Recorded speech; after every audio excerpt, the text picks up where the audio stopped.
আসসালামু আলাইকুম। আজকের ক্লাসে আপনাদের সবাইকে স্বাগত জানাচ্ছি। কেমন আছেন সবাই? আশা করি সবাই ভালো আছেন। আচ্ছা, ওয়ালাইকুম আসসালাম। ওয়ালাইকুম আসসালাম। জি আলহামদুলিল্লাহ ভালো আছি। আপনারা কেমন আছেন? সিরদাতুল মুনতাহা, নিশাত তাসনিম, শিহান তৌসিফ, ওয়ালাইকুম আসসালাম। জি ভালো আছি। আপনি কেমন আছেন? আচ্ছা, আমরা ক্লাস শুরু করে দিব। আমি আপনাদেরকে অনুপাত সমানুপাত পড়াচ্ছিলাম। আপনারা কয়েকজন আমাকে মেসেজ দিয়েছেন, কোনো সমস্যা নেই, মেসেজ দিয়েছেন, অবশ্যই মেসেজ দিতেই পারেন। তো মেসেজের বিষয়বস্তু ছিল এরকম, মানে ক্লাস নোটটা দু একদিন দেরি হচ্ছে কেন, আগে যেমন রেগুলার দিচ্ছিলাম। আচ্ছা, এটার কারণ আমি এক্সপ্লেইন করছি। আগের নোটগুলো ছিল কিসের? বীজগণিতের, বুঝেন। কিন্তু অঙ্কগুলা নোটে, অঙ্কগুলা দেখেন নোটে কিন্তু প্রথমে অঙ্কটা তোলা হয়, তারপরে সলিউশন দেওয়া হয়। একটা নোট করতে তো একটু টাইম লাগে। আসলে বিষয়টা হচ্ছে, আগে বীজগণিতের ক্লাস ছিল, তখন কিন্তু অঙ্কটা তুলতে অল্প সময় লাগতো, নোটটা তাড়াতাড়ি হয়েছে। বাট এখন পাটিগণিতের ক্লাসে এসে অঙ্কগুলাই বড় বড় 3-4 লাইনে অঙ্ক, সেটা তুলে আবার সলিউশন দেওয়া, সাইড নোট লেখা, এই জন্য একটু টাইম লাগছে। এটা নিয়ে টেনশন করেন না। হ্যাঁ, হয়তো একদিন দেরি হবে, কিন্তু নোট আপনারা রেগুলার পাবেন ইনশাল্লাহ, যদি বেঁচে থাকি। হ্যাঁ, একটু সময় দিবেন প্লিজ। কেউ আমার উপর বিরক্ত হবেন না, মনে করেন না যে আমি নোট দিব না বা এই টাইপের কোনো কিছু না। হ্যাঁ, আচ্ছা, আমরা প্রথমে আমি আপনাদের যেটা পড়াবো সেটা হচ্ছে, আমি গতদিন থিওরি পড়াইছিলাম, অনুপাত রিলেটেড থিওরিগুলো পড়াইছিলাম। ওয়ালাইকুম আসসালাম। জি আলহামদুলিল্লাহ ভালো আছি। আমি ক্লাস শুরু করে দিব। হ্যাঁ, ক্লাস শুরু করে দিচ্ছি। অনুপাত রিলেটেড থিওরি পড়াইছিলাম এবং এর মধ্যে কিছু থিওরি আমাদের বাকি ছিল। আমি বলছিলাম যে অনুপাতের সরল অনুপাতের দিকে তাকান প্লিজ, এদিকে তাকান। সরল অনুপাতের রাশি থাকে কয়টা? দুইটা রাশি থাকে। যেমন A:B, এটা একটা সরল অনুপাত।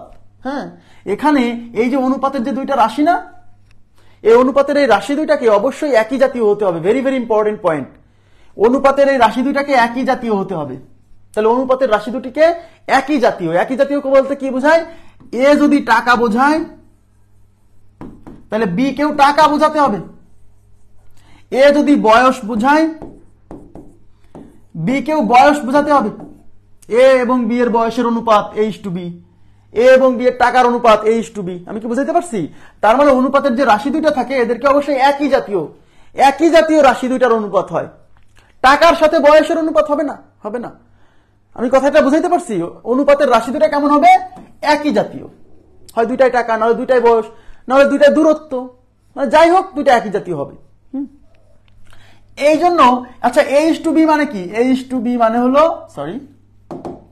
A:B মানে হচ্ছে A divided by B. A:B মানে কি? A divided by B. এখন যদি এ দ্বারা টাকা বোঝায়, বয়স বোঝায়, বি দ্বারাও তো বয়স বুঝাবে। বা এ দ্বারা যদি দূরত্ব বোঝায়, বি দ্বারাও কি বোঝাবে? দূরত্ব, মানে দূরত্বের অনুপাত। এখন বলেন, তাহলে যখন আমি এই দুইটা রাশিকে যখন এই যে অনুপাত করা মানে ভাগ করতেছি, তাহলে দূরত্বের একক কি? দূরত্বের একক মিটার। তার মানে এ দ্বারা কিন্তু দূরত্ব বোঝাচ্ছে, তার মানে উপরে একক কি বসবে? মিটার বসবে। বি দ্বারাও দূরত্ব বোঝাচ্ছে, তার মানে নিচেও মিটার বসবে। এই মিটার কেটে অনুপাতের কোনো একক থাকবে না। Very very important point. অনুপাতের কোনো একক নেই। কেন অনুপাতের একক নেই? কারণ অনুপাত হচ্ছে একই জাতীয় দুইটা রাশির ভাগফল। একই জাতীয় দুইটা রাশির ভাগফল হওয়ার কারণে উপরে সেম একক, নিচে সেম একক, এটা কেটে যাচ্ছে, কোনো একক থাকছে না। তার মানে আমরা এখান থেকে একটা জিনিস নোট আকারে লিখবো, অনুপাতের কোনো একক নেই। তাহলে দুইটা জিনিস আমরা এখানে লিখছি। নাম্বার 1, অনুপাতের রাশি দুটিকে অবশ্যই একই জাতীয় রাশি হতে হবে, আর অনুপাতের কোনো একক নাই। এটা বলেন না যে অনুপাতের রাশিগুলোর একক নাই। অনুপাতের রাশিগুলোর একক আছে, বাট এই অনুপাতটার কোনো একক নাই। কেন? কারণ অনুপাত মানে হচ্ছে এই দুটা রাশিকে ভাগ করছি, ভাগ করলে উপরের একক আর নিচের একক কেটে গেছে। ক্লিয়ার বিষয়টা? তাহলে অনুপাতের কোনো একক নেই। তাহলে এটা গেল। এইবার আমরা এখান থেকে আরেকটা গুরুত্বপূর্ণ তথ্য নিব, সেটা হচ্ছে মিশ্র অনুপাত। আমরা গতদিন পড়ছিলাম, গতদিনের ক্লাসে ম্যাক্সিমাম অংশ জুড়ে ছিল হচ্ছে ধারাবাহিক অনুপাত বা সাকসেসিভ রেশিও। আজকে আমরা পড়বো হচ্ছে কম্পাউন্ড রেশিও। খুব ইম্পর্টেন্ট, এখান থেকে পরীক্ষায় প্রশ্ন আসছে। কম্পাউন্ড রেশিও, কম্পাউন্ড রেশিও বাংলায় বলা হচ্ছে যৌগিক অনুপাত বা মিশ্র অনুপাত। মিশ্র বা যৌগিক অনুপাত, যে কোনোটা বলতে পারেন। মিশ্র বা যৌগিক অনুপাত। ওকে, আচ্ছা, মিশ্র বা যৌগিক অনুপাত। এখন তাকান, একটু তাকাবেন প্লিজ।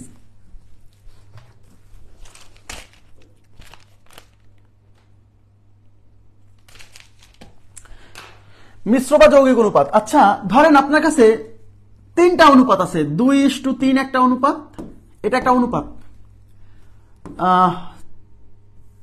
5:7 একটা অনুপাত, আর একটা অনুপাত হচ্ছে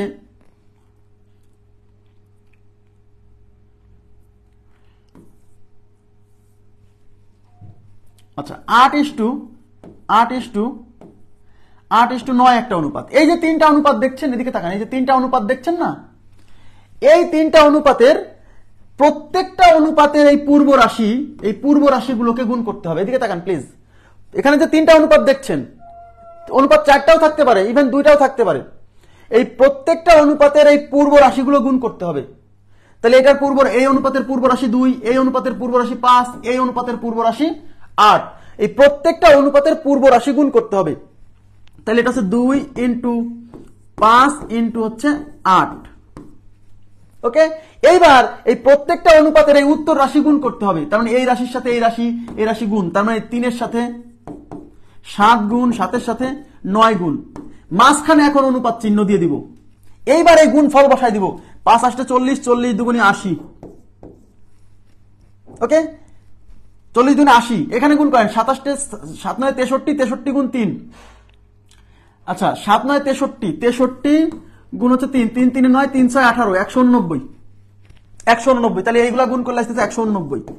এই যে দেখেন এখানে যে অনুপাতগুলো দেওয়া ছিল, এই তিনটা অনুপাতের প্রত্যেকটার পূর্ব রাশিগুলোকে গুণ করে পূর্ব রাশি ধরবো, আর প্রত্যেকটা অনুপাতের উত্তর রাশিগুলোকে গুণ করে উত্তর রাশি ধরে নতুন যে অনুপাতটা পাবো, এই নতুন অনুপাতটা হচ্ছে ওই যে আগের যে তিনটা অনুপাত, এই 3 অনুপাতের মিশ্র অনুপাত। সহজ হিসাব, খুবই সিম্পল।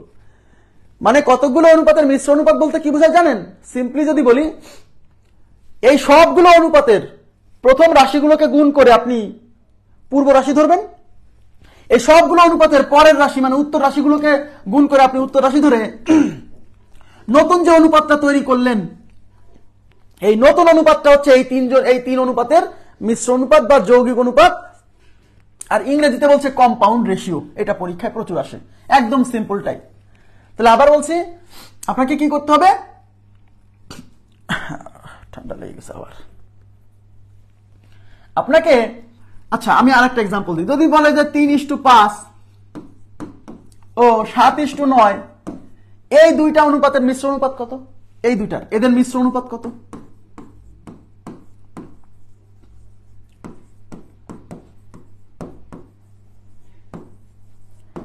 এদের মিশ্র অনুপাত কত? তাহলে কি করবে? এই 3-এর সাথে 7 গুণ, এই যে প্রতিটা অনুপাতের পূর্ব রাশি গুণ করবো। তাহলে 3 গুণ 7, এই 5-এর সাথে 9 গুণ, 5 গুণ 9, মাঝখানে দিবেন অনুপাত চিহ্ন। এবার 5 3 7 21 আর 5 9 45, তার মানে 21:45। এখন একটু তাকান, এখানে কিন্তু কাটাকাটির সুযোগ আছে। দেখেন 3 দিয়ে কাটা যায়, এই যে দেখেন এর মধ্যে 3 আছে, এখানে 3 না থাক কিন্তু 3 দিয়ে কাটার সংখ্যা আছে। তাহলে এই 3 দিয়ে 3 কে কাটলে 3 অক্ষে 3, এখানে 3 দিয়ে কাটলে 3 দুগুণ 3 3 9, 3 3 9। এইবার আপনি 7 অক্ষে 7 ইস্টু 3 5 15, তার মানে 7:15। উত্তর হচ্ছে 7:15।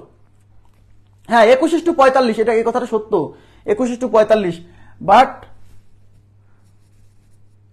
35:45 কিভাবে? আচ্ছা, কিন্তু অনুপাতের রাশিগুলোকে সবসময় লঘিষ্ঠ আকারে প্রকাশ করতে হয়। সবসময় কি আকারে প্রকাশ করতে হয়? লঘিষ্ঠ আকারে প্রকাশ করতে হয়। এই জন্য লাস্টে কাটাকাটি গেলে সেই কাটাকাটি করতে হবে। তাইলে আমি গুণ করার পরে কাটাকাটি না করে গুণ করার আগেই কাটাকাটি করে দিব, যেমনটা কালকে করছিলাম। মনে করে দেখেন, ক্লিয়ার হচ্ছে বিষয়টা? আচ্ছা, তাহলে এখানে কি হলো দেখেন, এখানে হচ্ছে এই 3 আর 7 গুণ করেন, 3 গুণ 7 ইস্টু 5 গুণ 9। এখন 3 সাথে হলো 21 আর 5 9 হলো 45। এখন 5 9 45, এটা অপশনে থাকার সম্ভাবনা কম, থাকতেও পারে, অস্বাভাবিক কিছু না। এখন এদেরকে 3 দিয়ে কাটা যায়, 3 দিয়ে কাটলে 3 সাথে 21, 3 15 45। তাহলে আমি এদেরকে গুণ করার পরে এসে আবার কাটাকাটি করতেছি কেন? আগে আমি কাটাকাটি করে দিব, এই যে 3 অক্ষে 3, 3 3 9, তারপরে গুণ করব। বুঝাইতে পারছি কি বিষয়টা? হ্যাঁ। আচ্ছা এবার দেখেন, এবার তাহলে মিশ্র অনুপাত গেল। মিশ্র অনুপাতের পরে আমরা যাব হচ্ছে ব্যস্তানুপাত। ব্যস্ত অনুপাত,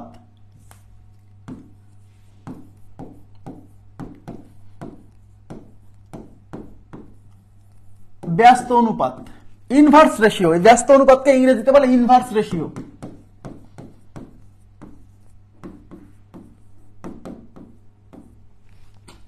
ব্যস্ত অনুপাতকে ইংরেজিতে বলে ইনভার্স রেশিও। দেখেন, আচ্ছা মনে করেন যে 3:5, 3:5 এটা একটা অনুপাত। এই অনুপাতের পূর্ব রাশি কত? 3, উত্তর রাশি কত? 5। কোন একটা অনুপাতের পূর্ব রাশিকে উত্তর রাশি বানাই দিব, আর উত্তর রাশিকে পূর্ব রাশি বানাই দিয়ে নতুন যে একটা অনুপাত পাবো, সেই নতুন অনুপাত হচ্ছে এর ব্যস্তানুপাত। ব্যস্তানুপাত মানে উল্টাই দেওয়া, লবকে হর, হরকে লব বানাই দেওয়া, লবকে হর, হরকে লব বানাই দেওয়া, মানে সামনেরটা পেছনে দিয়ে দেওয়া, পেছনেরটা সামনে নিয়ে আসা। কথা কি বুঝতে পারছেন? আচ্ছা, তার মানে এর ইনভার্স রেশিও হচ্ছে 3:5 এর ব্যস্তানুপাত, ব্যস্তানুপাত হচ্ছে 5 চলে আসবে সামনে আর 3 চলে যাবে পেছনে। কথা কি বুঝছেন? তার মানে কোন একটা অনুপাতের পূর্ব রাশিকে আমি উত্তর রাশি বানাই দিব, আর উত্তর রাশিকে পূর্ব রাশি বানাই দিয়ে নতুন যে অনুপাতটা পাবো, সেই নতুন অনুপাত হচ্ছে এই পূর্বের অনুপাতের ব্যস্তানুপাত বা ইনভার্স রেশিও। এখন আমাকে বলেন তো 7 ইনভার্স রেশিও কত?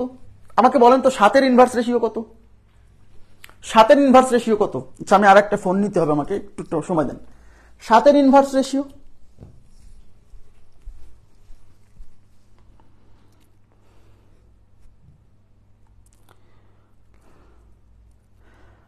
সাতের ইনভার্স রেশিও কত?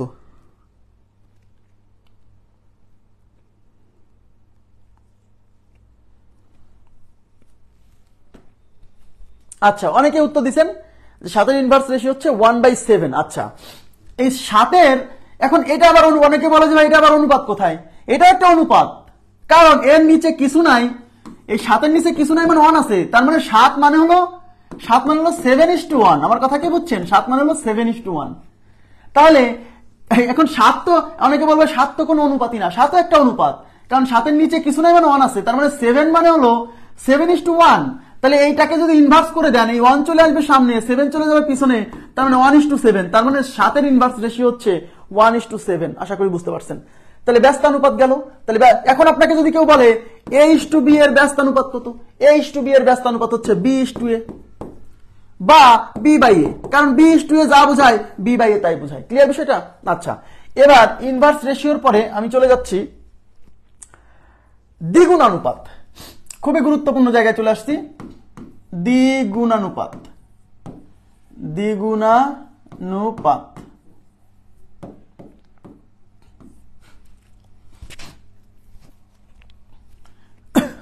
দ্বিগুণানুপাত। আচ্ছা, ধরেন 3:2 এটা একটা অনুপাত, 3:2 একটা অনুপাত। হ্যাঁ ঠিক আছে, থ্যাংক ইউ ভেরি মাচ। 3:2 একটা অনুপাত। এখন কোন একটা অনুপাতের এই প্রত্যেকটা, এই যে পূর্ব রাশি এবং উত্তর রাশি, প্রত্যেকটা রাশিকে যদি আমরা বর্গ করে দিই, আবার বলছি দ্বিগুণানুপাত মানে অনেকে মনে করে 2 দিয়ে গুণ, না।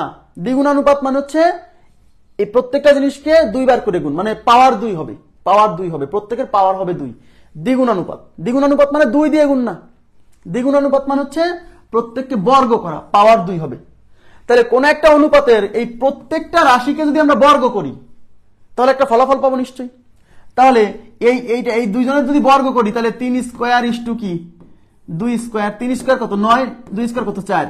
এই যে কোন একটা অনুপাতের পূর্ব রাশি এবং উত্তর রাশি, মানে এই উভয় রাশির বর্গ করে আমরা যে নতুন অনুপাত পাবো, এই নতুন অনুপাতটা হচ্ছে ওই পূর্বের অনুপাতের দ্বিগুণানুপাত। তাহলে দ্বিগুণানুপাত কি? কোন একটা অনুপাতের পূর্ব রাশি এবং উত্তর রাশির বর্গ করে নতুন যে অনুপাতটা পাওয়া যাবে, সেই নতুন অনুপাত হচ্ছে পূর্বের অনুপাতের দ্বিগুণানুপাত। আচ্ছা, তাহলে আবার বলছি, দ্বিগুণানুপাত কি? কোন একটা অনুপাতের পূর্ব রাশি এবং উত্তর রাশিকে বর্গ করে প্রাপ্ত নতুন অনুপাতকে বলা হয় পূর্বের অনুপাতের দ্বিগুণানুপাত। ক্লিয়ার? আশা করি বুঝতে পারছেন। এখন এই দ্বিগুণানুপাতের সাথে রিলেশন আছে দ্বিভাজিত অনুপাত। দ্বিভাজিত অনুপাত, দ্বিভাজিত অনুপাত, দ্বিভাজিত অনুপাত, দ্বিগুণানুপাতের রিভার্স। আবার বলছি, দ্বিগুণানুপাতের রিভার্স হচ্ছে দ্বিভাজিত অনুপাত। আচ্ছা, দ্বিগুণানুপাতে কি করছিলাম? অনুপাতের রাশিগুলোকে বর্গ করছি। বর্গের উল্টা হলো বর্গমূল, রুট করতে হবে, স্কোয়ার রুট করতে হবে, বর্গমূল করতে হবে। তার মানে মনে করেন 25:36 এটা একটা অনুপাত, 25:36 একটা অনুপাত। এখন এই অনুপাতের প্রত্যেকটা রাশিকে যদি আমরা বর্গমূল করি, তাহলে আমরা নতুন একটা অনুপাত পাবো।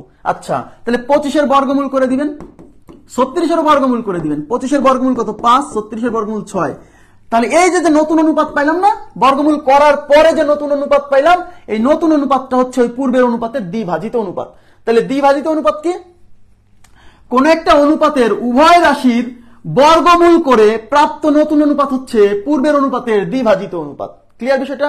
আশা করি বুঝছেন। এখন দেখেন, আপনাকে যদি কেউ বলে যে a:b এর দ্বিভাজিত অনুপাত কত?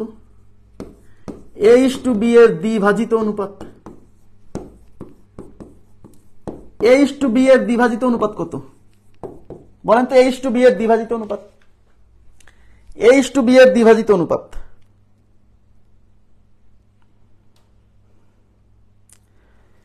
a:b এর দ্বিভাজিত অনুপাত কত?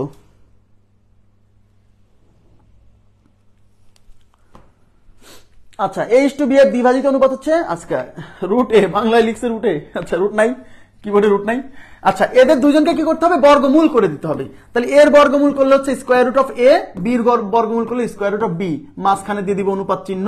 তার মানে এই অনুপাতের দ্বিভাজিত অনুপাত হচ্ছে root A is to root B. আসলে এই চিহ্নটাকে কিন্তু রুট বলে না, এই চিহ্নটা হচ্ছে স্কয়ার রুট। আমরা বলি রুট, মানে ভুল বলি আর কি। এটা হচ্ছে স্কয়ার রুট, বর্গমূল। হ্যাঁ, আর রুট মানে শুধু মূল। ওকে, দ্বিভাজিত অনুপাত গেল। দ্বিভাজিত অনুপাতের পরে এবার আমরা যাব হচ্ছে, আমরা পড়লাম কি? দ্বিগুণানুপাত পড়ছি না? এখন আমরা পড়বো ত্রিগুণানুপাত। আবার বলছি ত্রিগুণানুপাত, ত্রিগুণানুপাত, গুণানুপাত, ত্রিগুণানুপাত। ত্রিগুণানুপাত কি? মনে করেন যে 4:3 এটা একটা অনুপাত। এখন দ্বিগুণানুপাতে কি করছিলাম মনে আছে? দ্বিগুণানুপাতে প্রত্যেকটা অনুপাতকে বর্গ করছিলাম, মানে পাওয়ার 2 দিছিলাম। এই যে ত্রিগুণানুপাত মানে অনুপাতের প্রত্যেকটা রাশির উপরে পাওয়ার 3 দিতে হবে, পাওয়ার 3 দিতে হবে, কিউব করতে হবে, ঘন করতে হবে। তার মানে অনুপাতের এই প্রত্যেকটা রাশির উপরে পাওয়ার 3 দিব, মানে ঘন করব বা কিউব করব। দ্বিগুণানুপাতে বর্গ করছি, ত্রিগুণানুপাতে ঘন করব। তাইলে অনুপাতের এই উভয় রাশিকে ঘন করে আমরা যে নতুন অনুপাতটা পাবো, সেই নতুন অনুপাতটা হচ্ছে এই অনুপাতের ত্রিগুণানুপাত। তাহলে ঘন করে দেন, 4 এর ঘন করলে 4 কিউব, 3 এর ঘন করলে 3 কিউব। এখন 4 এর কিউব হয় 64, 3 এর কিউব হবে কত? 27। তার মানে এই যে নতুন অনুপাতটা পাইলাম 64:27, এই অনুপাতটাকে বলা হয় এই অনুপাতের ত্রিগুণানুপাত। তার মানে ত্রিগুণানুপাতের সংজ্ঞাটা আমরা কিভাবে লিখব? কোন একটা অনুপাতের উভয় রাশিকে ঘন করে প্রাপ্ত নতুন অনুপাতকে বলা হয় ওই পূর্বের অনুপাতের ত্রিগুণানুপাত। ক্লিয়ার বিষয়টা? আশা করি বুঝতে পারছেন। আচ্ছা, এখন এই ত্রিগুণানুপাতের সাথে রিলেটেড আছে ত্রিভাজিত অনুপাত। ত্রিভাজিত, দ্বিগুণানুপাতের সাথে যেমন ছিল দ্বিভাজিত, ত্রিগুণানুপাতের সাথে ত্রিভাজিত অনুপাত। এখন ত্রিভাজিত অনুপাত কেমনে পাবো? একই জিনিস, উল্টা। এই যে অনুপাতকে ঘন করে পাইছেন ত্রিগুণানুপাত। এখন মনে করেন যে 8:27 এটা একটা অনুপাত, 8:27 এটা একটা অনুপাত। এখন এইটার ত্রিভাজিত অনুপাত কিভাবে পাবো? এই রাশিগুলোকে আমাকে ঘনমূল করতে হবে। ঘন করে যেহেতু ত্রিগুণানুপাত পাই, তাহলে অনুপাতের রাশিগুলোর ঘনমূল করে আমরা পাবো ত্রিভাজিত অনুপাত। তাহলে এইটা এবং এটার ঘনমূল করেন, এই যে কিউবিক রুট 27। হ্যাঁ, তাহলে 8 এর ঘনমূল 2 আর 27 এর ঘনমূল 3, তার মানে 2:3 পাইলাম। এই যে 8:27 এটা ঘনমূল করে আমরা যে 2:3 পাইছি, এই যে নতুন অনুপাত যেটা পাইলাম, এই নতুন অনুপাতটা হচ্ছে এই অনুপাতের ত্রিভাজিত অনুপাত। ক্লিয়ার বিষয়টা? আশা করি বুঝতে পারছেন। তাহলে আমরা এখান থেকে কয়েকটা জিনিস শিখলাম। প্রথমে শিখলাম হচ্ছে মিশ্র অনুপাত কিভাবে বের করতে হয়। আপনাকে কয়েকটা অনুপাত দেওয়া থাকবে, বলা হবে এই অনুপাতগুলোর মিশ্র অনুপাত কত। আচ্ছা, আপনাকে ব্যস্তানুপাত শেখানো হলো, ইনভার্স রেশিও। আচ্ছা, এখন আমরা শিখলাম হচ্ছে দ্বিগুণানুপাত আর ত্রিগুণানুপাত এবং দ্বিভাজিত অনুপাত এবং ত্রিভাজিত অনুপাত। আশা করি বুঝতে পারছেন। এখন আপনাকে যদি কেউ বলে a:b, এই a:b এর ত্রিভাজিত অনুপাত কত? a:b এর ত্রিভাজিত অনুপাত, তার মানে ঘনমূল a ইস টু কি? ঘনমূল b। এটা হলো a:b এর ত্রিভাজিত অনুপাত। আশা করি বুঝতে পারছেন। ক্লিয়ার? এখন আমরা চলে যাব আজকের মূল টপিকে। এখন আজকে আমরা করব হচ্ছে গাণিতিক সমস্যার সমাধান করব। সবাই মনোযোগ দিবেন। গাণিতিক সমস্যা, অনুপাতের সাহায্যে বিভিন্ন গাণিতিক সমস্যার সমাধান করা। অনুপাতের সাহায্যে বিভিন্ন গাণিতিক সমস্যার সমাধান করা।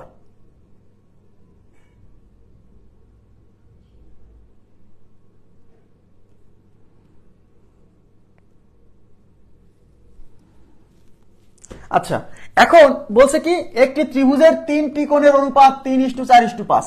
একটি ত্রিভুজের 3টি কোণের অনুপাত। একটি ত্রিভুজের 3টি কোণের অনুপাত, এদিকে তাকাবেন, এই যে 3:4:5, এটা কি?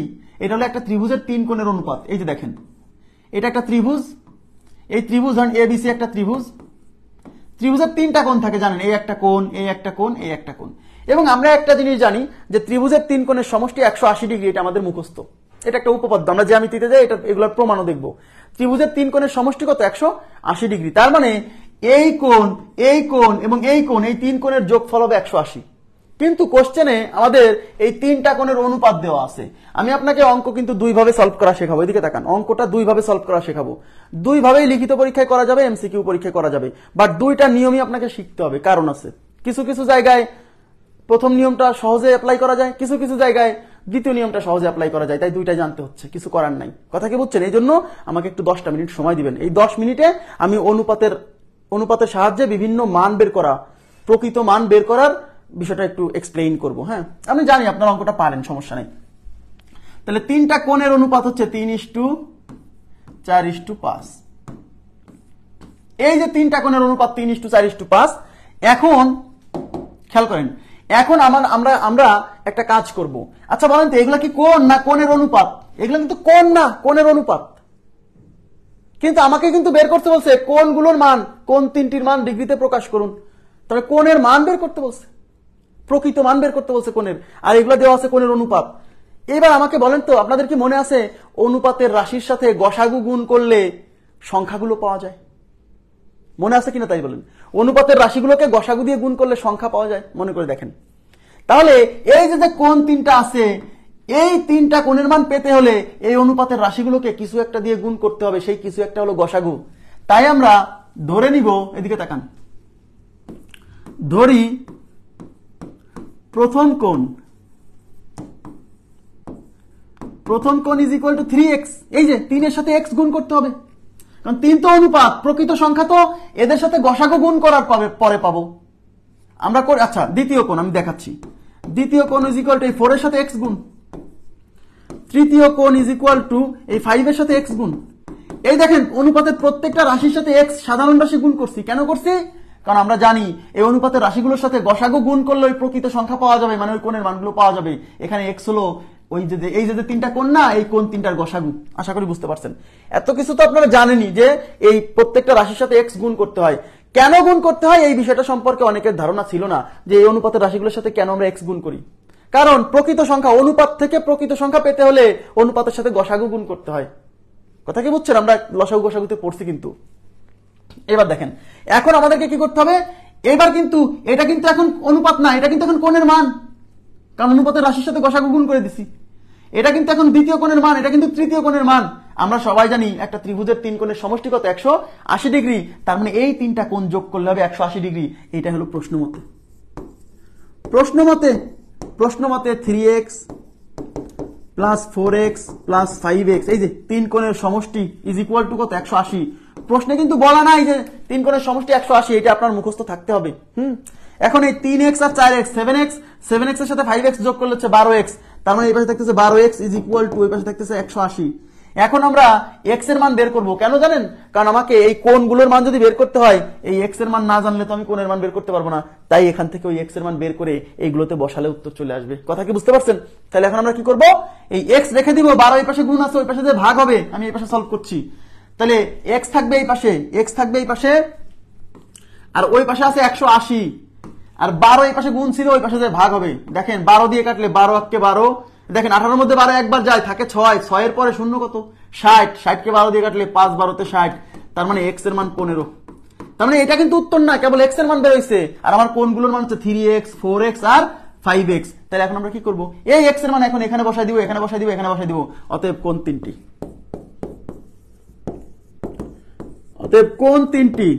কোণ 3টি 3x equal to 3 into x এর মান 15 is equal two 45। 4x is equal two 4 into 15, x এর মান তো 15, 4 15 60। 5x is equal two 5 into 15, 5 15 75 degree. তার মানে এই যে 3টা কোণের মান বের হইছে, এটা আমাদের উত্তর। ক্লিয়ার বিষয়টা? আশা করি বুঝতে পারছেন। আচ্ছা, এখন প্রশ্ন হলো, অনেকে বলে যে ভাই এত বড় অঙ্ক আমি কেমনে করবো? আরে এটা বড় না, আপনি কি পরীক্ষাটা লিখবেন নাকি যে ধরি প্রথম কোণ 3x, দ্বিতীয় কোণ 4x, এগুলো কি লিখবেন? কিভাবে করবেন পরীক্ষার হলে আমি এখন দেখা দিচ্ছি। আপনি তো জানেনই যে অনুপাতের রাশির সাথে কি গুণ করতে হবে, এক্স গুণ করতে হবে প্রকৃত মান পেতে হলে। তাহলে আপনি লিখলেন যে অনুপাত দেওয়া আছে কত 3:4:5। এখন আপনি মনে মনে তো জানেনই, তাহলে প্রথম কোণ এর সাথে এখানেই লিখে দিচ্ছেন 3x, দ্বিতীয় কোণ 4x, তৃতীয় কোণ কি 5x। এবার সবগুলো দিবেন এখানেই যোগ করে ইজ ইকুয়াল টু লিখে দিবেন কত 180। এবার এগুলো হচ্ছে 12x ইজ ইকুয়াল টু 180। তাহলে x equal to 180 divided by 12 ভাগ করলে x এর মান 15। এই যে x এর মান 15 হয়েছে, সেই 15 এখানে বসাই দিলে 3×15 = 45, সেই 15 এখানে বসাই দিলে 4×15 = 60, এই 15 এখানে বসাই দিলে 5×15 = 75। অঙ্ক তো এখানেই শেষ। ক্লিয়ার হচ্ছে বিষয়টা? আশা করি বুঝছেন। এটা হলো মেথড 1, এটা পরীক্ষার হলে করবেন, এটা প্রিলিমিনারিতেও করা যাবে, এমসিকিউ মানে রিটেনেও করা যাবে, সমস্যা নেই। এখন আমরা আরেকটা মেথড শিখবো, মেথড 2। এটা শিখতেই হবে, আবার বলছি এটা শিখতেই হবে, কারণ এই মেথড 2 কিছু কিছু জায়গায় আপনাকে খুব দ্রুত অঙ্ক সলভ করতে হেল্প করবে, ঠিক আছে? আচ্ছা, হ্যাঁ মুখে মুখেই হয়, রাইট। এবার মেথড 2, একটু সময় দেন, কঠিন অঙ্কে তো যাবো, সমস্যা নাই। মেথড 2 মেথড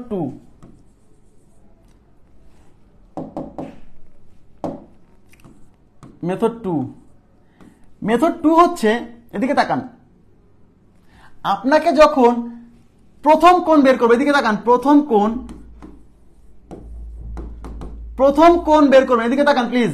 আপনাকে যে মানগুলো বের করতে বলছে সেই মানগুলো বের করার জন্য আপনি প্রথম কোণের মানটা বের করতেছেন। কোণ চাইছে না, উপরে লিখতে, এদিকে তাকান, এই যে দেখেন, এই যে এখানে অনুপাতের রাশি আছে কয়টা, এখানে অনুপাতের রাশি আছে 3টা, 3, 4, 5।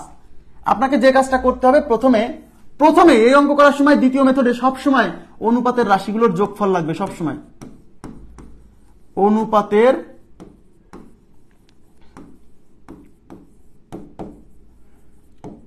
রাশিগুলোর যোগফল সবসময় লাগবে।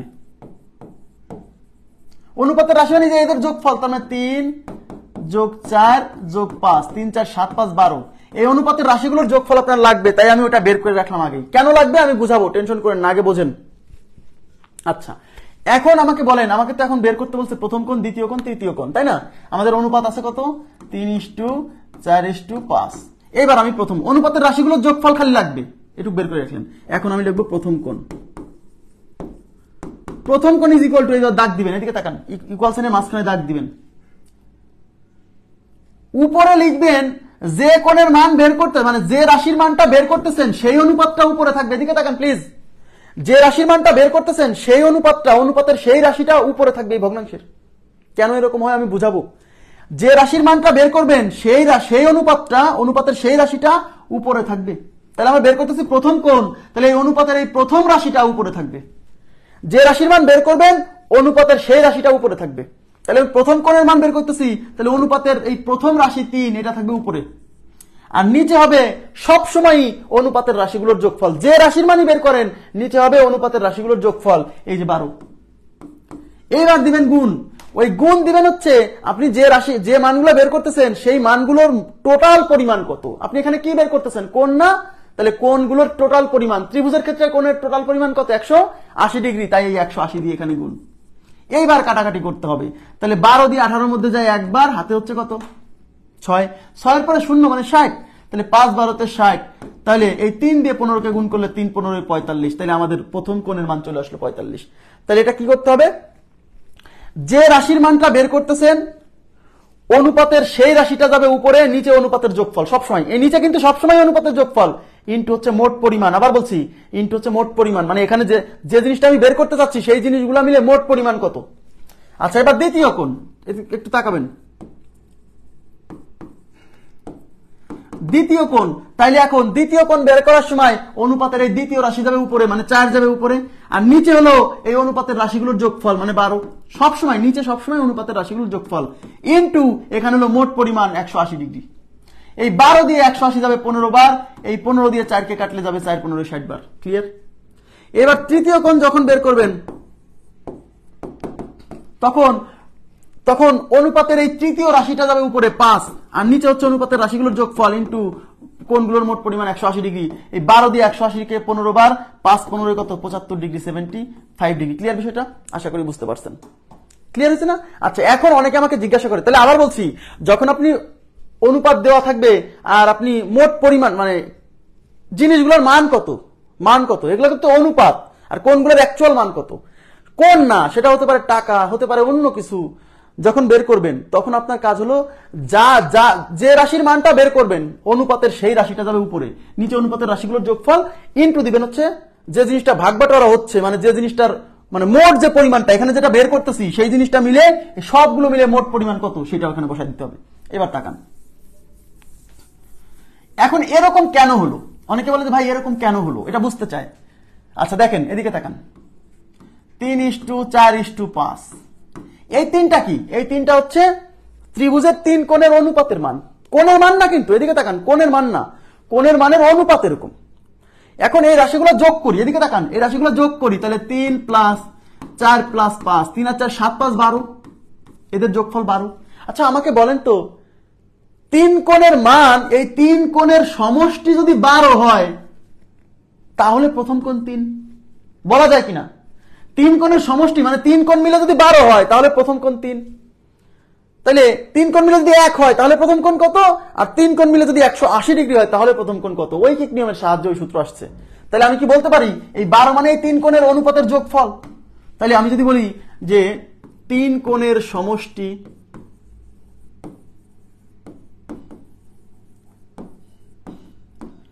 বারো হলে, এই যে 12 হলে প্রথম কোণ, এই যোগফল 12, প্রথম কোণ, তিন কোণের সমষ্টি 12 হলে প্রথম কোণ কত বলেন তো? প্রথম কোণ 3। অতএব তিন কোণের সমষ্টি 1 হলে প্রথম কোণ 3/12, কিন্তু তিন কোণের সমষ্টি কি 12? তিন কোণের সমষ্টি তো 180 ডিগ্রি, তাই লিখতেছি তিন কোণের সমষ্টি 180 হলে তাহলে প্রকৃত মান 3/12 ইন্টু হলো 180। এটা এখন গুণ হবে। এই লাইনটাই কিন্তু আমরা প্রথমে আপনাকে আমি শর্টকাটে বুঝাইছিলাম, এই লাইনটা যে যে যে রাশির মান বের করতে হবে অনুপাতের সেই রাশি উপরে। দেখেন আমি প্রথম কোণের মান বের করতেছি, এই যে প্রথম কোণের মান বের করতেছি, তাহলে অনুপাতের প্রথম রাশি এই যে উপরে, দেখেন নিচে অনুপাতের রাশিগুলোর যোগফল ইনটু হচ্ছে এই কোণগুলোর মোট পরিমাণ 180 ডিগ্রি। এই জিনিসটাই কিন্তু আমি আপনাকে একটু আগে শর্টকাটে বোঝাইছিলাম, আসলে ঐকিক নিয়মের সাহায্যে এই সূত্রটা আসছে। এই যে কথা কি বুঝছেন? এখন যখন আপনি দ্বিতীয় কোণ বের করবেন তখন আপনি বলবেন তিন কোণের সমষ্টি 12 হলে দ্বিতীয় কোণ হবে 4, তিন কোণের সমষ্টি 1 হলে কত, তিন কোণের সমষ্টি 180 ডিগ্রি হলে কত, তখন এখানে খালি 4 আসবে আর বাকি সব ঠিক আছে। তাহলে দুইটা মেথডই আমরা শিখছি, একটা হলো x গুণ করে অনুপাতের রাশিগুলোর সাথে x গুণ করে x এর মান বের করে সমাধান করা, আর একটা হচ্ছে সরাসরি একটা দুইটা করে বের করা। এবার আমরা পরবর্তী প্রশ্নে চলে যাচ্ছি, দুইটা মেথডই আমি বুঝাই দিছি। এবার চার কোণের সমষ্টির অঙ্কটা নাই।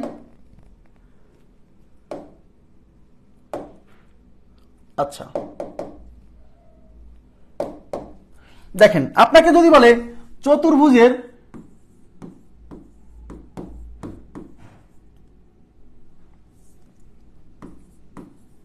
একটা চতুর্ভুজের চার কোণের সমষ্টি, সরি চার কোণের অনুপাত 1:2:3:4, আচ্ছা হলে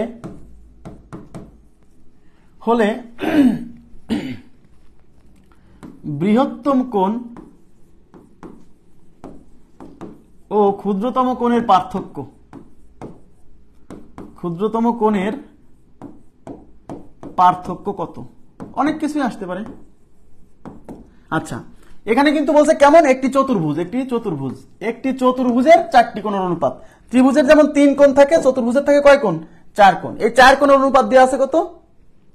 4 কোণের অনুপাত দেওয়া আছে 1:2:3:4। আচ্ছা তাহলে আমি দুই মেথডে করতে পারি।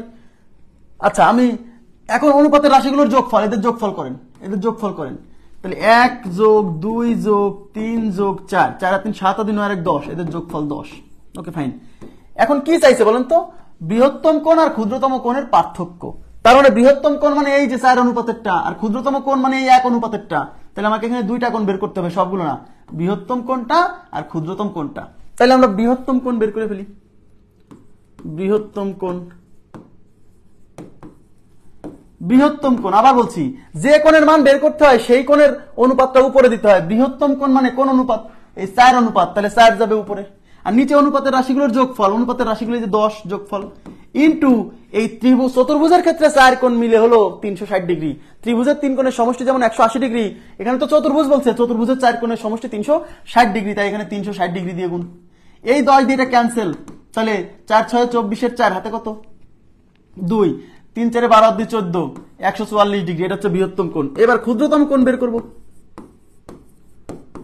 ক্ষুদ্রতম কোণ যখন বের করবেন তখন উপরে যাবে, ক্ষুদ্রতম কোণ বের করবো, তার মানে ক্ষুদ্রতম কোণের যে অনুপাত মানে এই 1, এটা যাবে উপরে, আর নিচে কিন্তু অনুপাতের রাশিগুলোর যোগফল এই 10 ইনটু হচ্ছে চতুর্ভুজের 4 কোণের সমষ্টি 360 ডিগ্রি, এখানে গুণ করে দিব।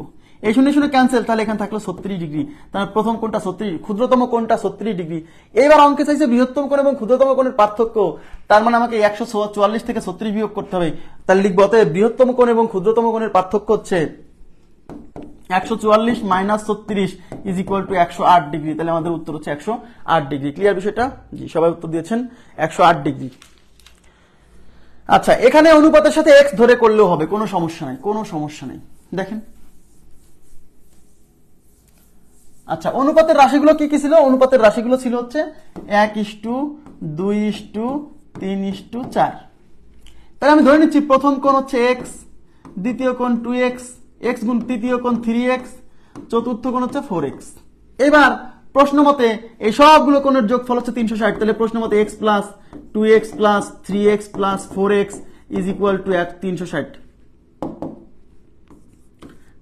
তাহলে এইগুলো যোগ করলে হবে 10x ইজ ইকুয়াল টু 360।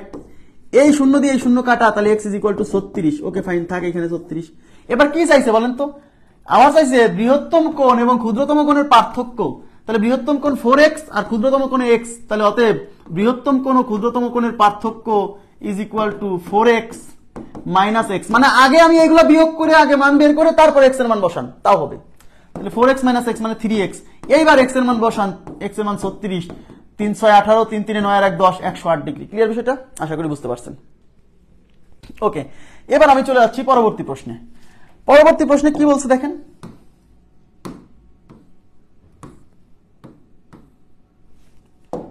পরবর্তী প্রশ্নে বলছে 3 বন্ধু 624 টাকা নিজেদের মধ্যে 1/2:1, 1/3:1, 1/4 অনুপাতে ভাগ করে নেয়, তৃতীয় বন্ধুর অংশ কত? তাহলে 3 বন্ধু টোটাল অ্যামাউন্ট কত দেখেন, টোটাল অ্যামাউন্ট, এই যে টোটাল অ্যামাউন্ট 624 টাকা, 624 টাকা তারা নিজেদের মধ্যে ভাগ করে নিছে। কি অনুপাতে ভাগ করছে? এই যে অনুপাতের রাশি, অনুপাতটা দেয়া আছে এরকম। তার মানে প্রথম বন্ধু ইস্টু দ্বিতীয় বন্ধু ইস্টু তৃতীয় বন্ধু, 1/2:1/3:1/4, রাইট? এখন আমাকে বলেন, এটা তো ভগ্নাংশ অনুপাত, এটা প্রথম বন্ধুর অনুপাত, দ্বিতীয় বন্ধুর অনুপাত, তৃতীয় বন্ধুর অনুপাত, এটা তো ভগ্নাংশ অনুপাত। ভগ্নাংশ অনুপাতকে পূর্ণ সংখ্যার অনুপাতে কনভার্ট করার নিয়ম কি? ভগ্নাংশ অনুপাতকে পূর্ণ সংখ্যার অনুপাতে কনভার্ট করার নিয়ম হচ্ছে এই যে প্রত্যেকটার যে হর আছে না, এই হর গুলোর লসাগু দিয়ে সবার লবে গুণ। মনে করে দেখেন, কালকে পড়াইছিলাম। তাহলে 4 আর 3 আর 2 এর লসাগু হচ্ছে 12, এই যে 12কে সবাই ভাগ করতে পারে। আচ্ছা, এটা লসাগু 12, তাহলে 12 দিয়ে উপরে গুণ, তাহলে উপরে 1 এর সাথে 12 গুণ, নিচে কিন্তু 2, উপরে 1 এর সাথে 12 গুণ, নিচে কিন্তু 3, উপরে 1 এর সাথে 12 গুণ, নিচে কিন্তু 4, এই 2 দিয়ে এটা যাবে 6 বার, এই 3 দিয়ে এটা যাবে 4 বার, এই 4 দিয়ে এটা যাবে 3 বার, তাহলে 6:4:3। তার মানে 3 বন্ধু আসলে 6:4:3 অনুপাতে টাকা পাবে। এখন কোন বন্ধুর অনুপাতটা চাইছে সেটা আমাকে বলেন। এখন কোন বন্ধুর অনুপাত চাইছে? তৃতীয় বন্ধুর অনুপাত, অংশ কত? তার মানে তৃতীয় বন্ধু কত টাকা পাবে? তাহলে আমরা কি করব? তৃতীয়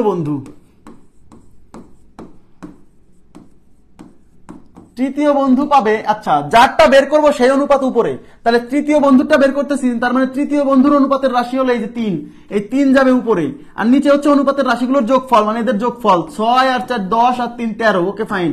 আর ইনটু হচ্ছে টোটাল পরিমাণ, মানে এখানে পরিমাণটা কি? কোন না, এখানে তো পরিমাণ হচ্ছে টাকা, এই জন্য এই ইনটু হলো 624 টাকা। কথা কি বুঝছেন? ইনটু হচ্ছে কি, যে জিনিসটা তাদের মধ্যে ভাগ করা হচ্ছে তার মোট পরিমাণটা এখানে বসবে। এবার 13 দিয়ে এখানে দেখেন 5 13 65, তাহলে হবে না, তাহলে 4 13 52, 4 13 52, তাহলে 62 থেকে 52 গেলে থাকে 10, 10 এর পরে 4 মানে 104, 8 13 104, 7 13 91, 8 13 104, নামটা না পারলে তো বিপদ। তাহলে 8 13 104, 48। এবার 3 আসছে 24 এর 4, হাতে কত? 2, 3 4 12 2 14 144 টাকা, তার মানে তৃতীয় বন্ধু পাবে 144 টাকা। ক্লিয়ার বিষয়টা? তৃতীয় বন্ধু পাবে 144 টাকা। আমি একটু 30 সেকেন্ড সময় নিলাম, পানির বিরতি দিছি। আচ্ছা, তার আগে আপনাদেরকে একটা অঙ্ক করতে দিই। এটা কি ক্লিয়ার হয়েছে? এখন আপনাকে যদি বলতো প্রথম বন্ধু কত পাবে, তাহলে কি করতেন? এই প্রথম অনুপাত দিতেন উপরে, নিচে দিতেন হচ্ছে অনুপাতের রাশিগুলোর যোগফল, ইনটু হচ্ছে ইনটু হচ্ছে 624 টাকা। তাহলে এটা কাটলে পারে কত হইতো? 48। 6 দিয়ে 48 কে গুণ করলে যা হবে তাই। নামটা না পারলে বিপদ, কে বলছে?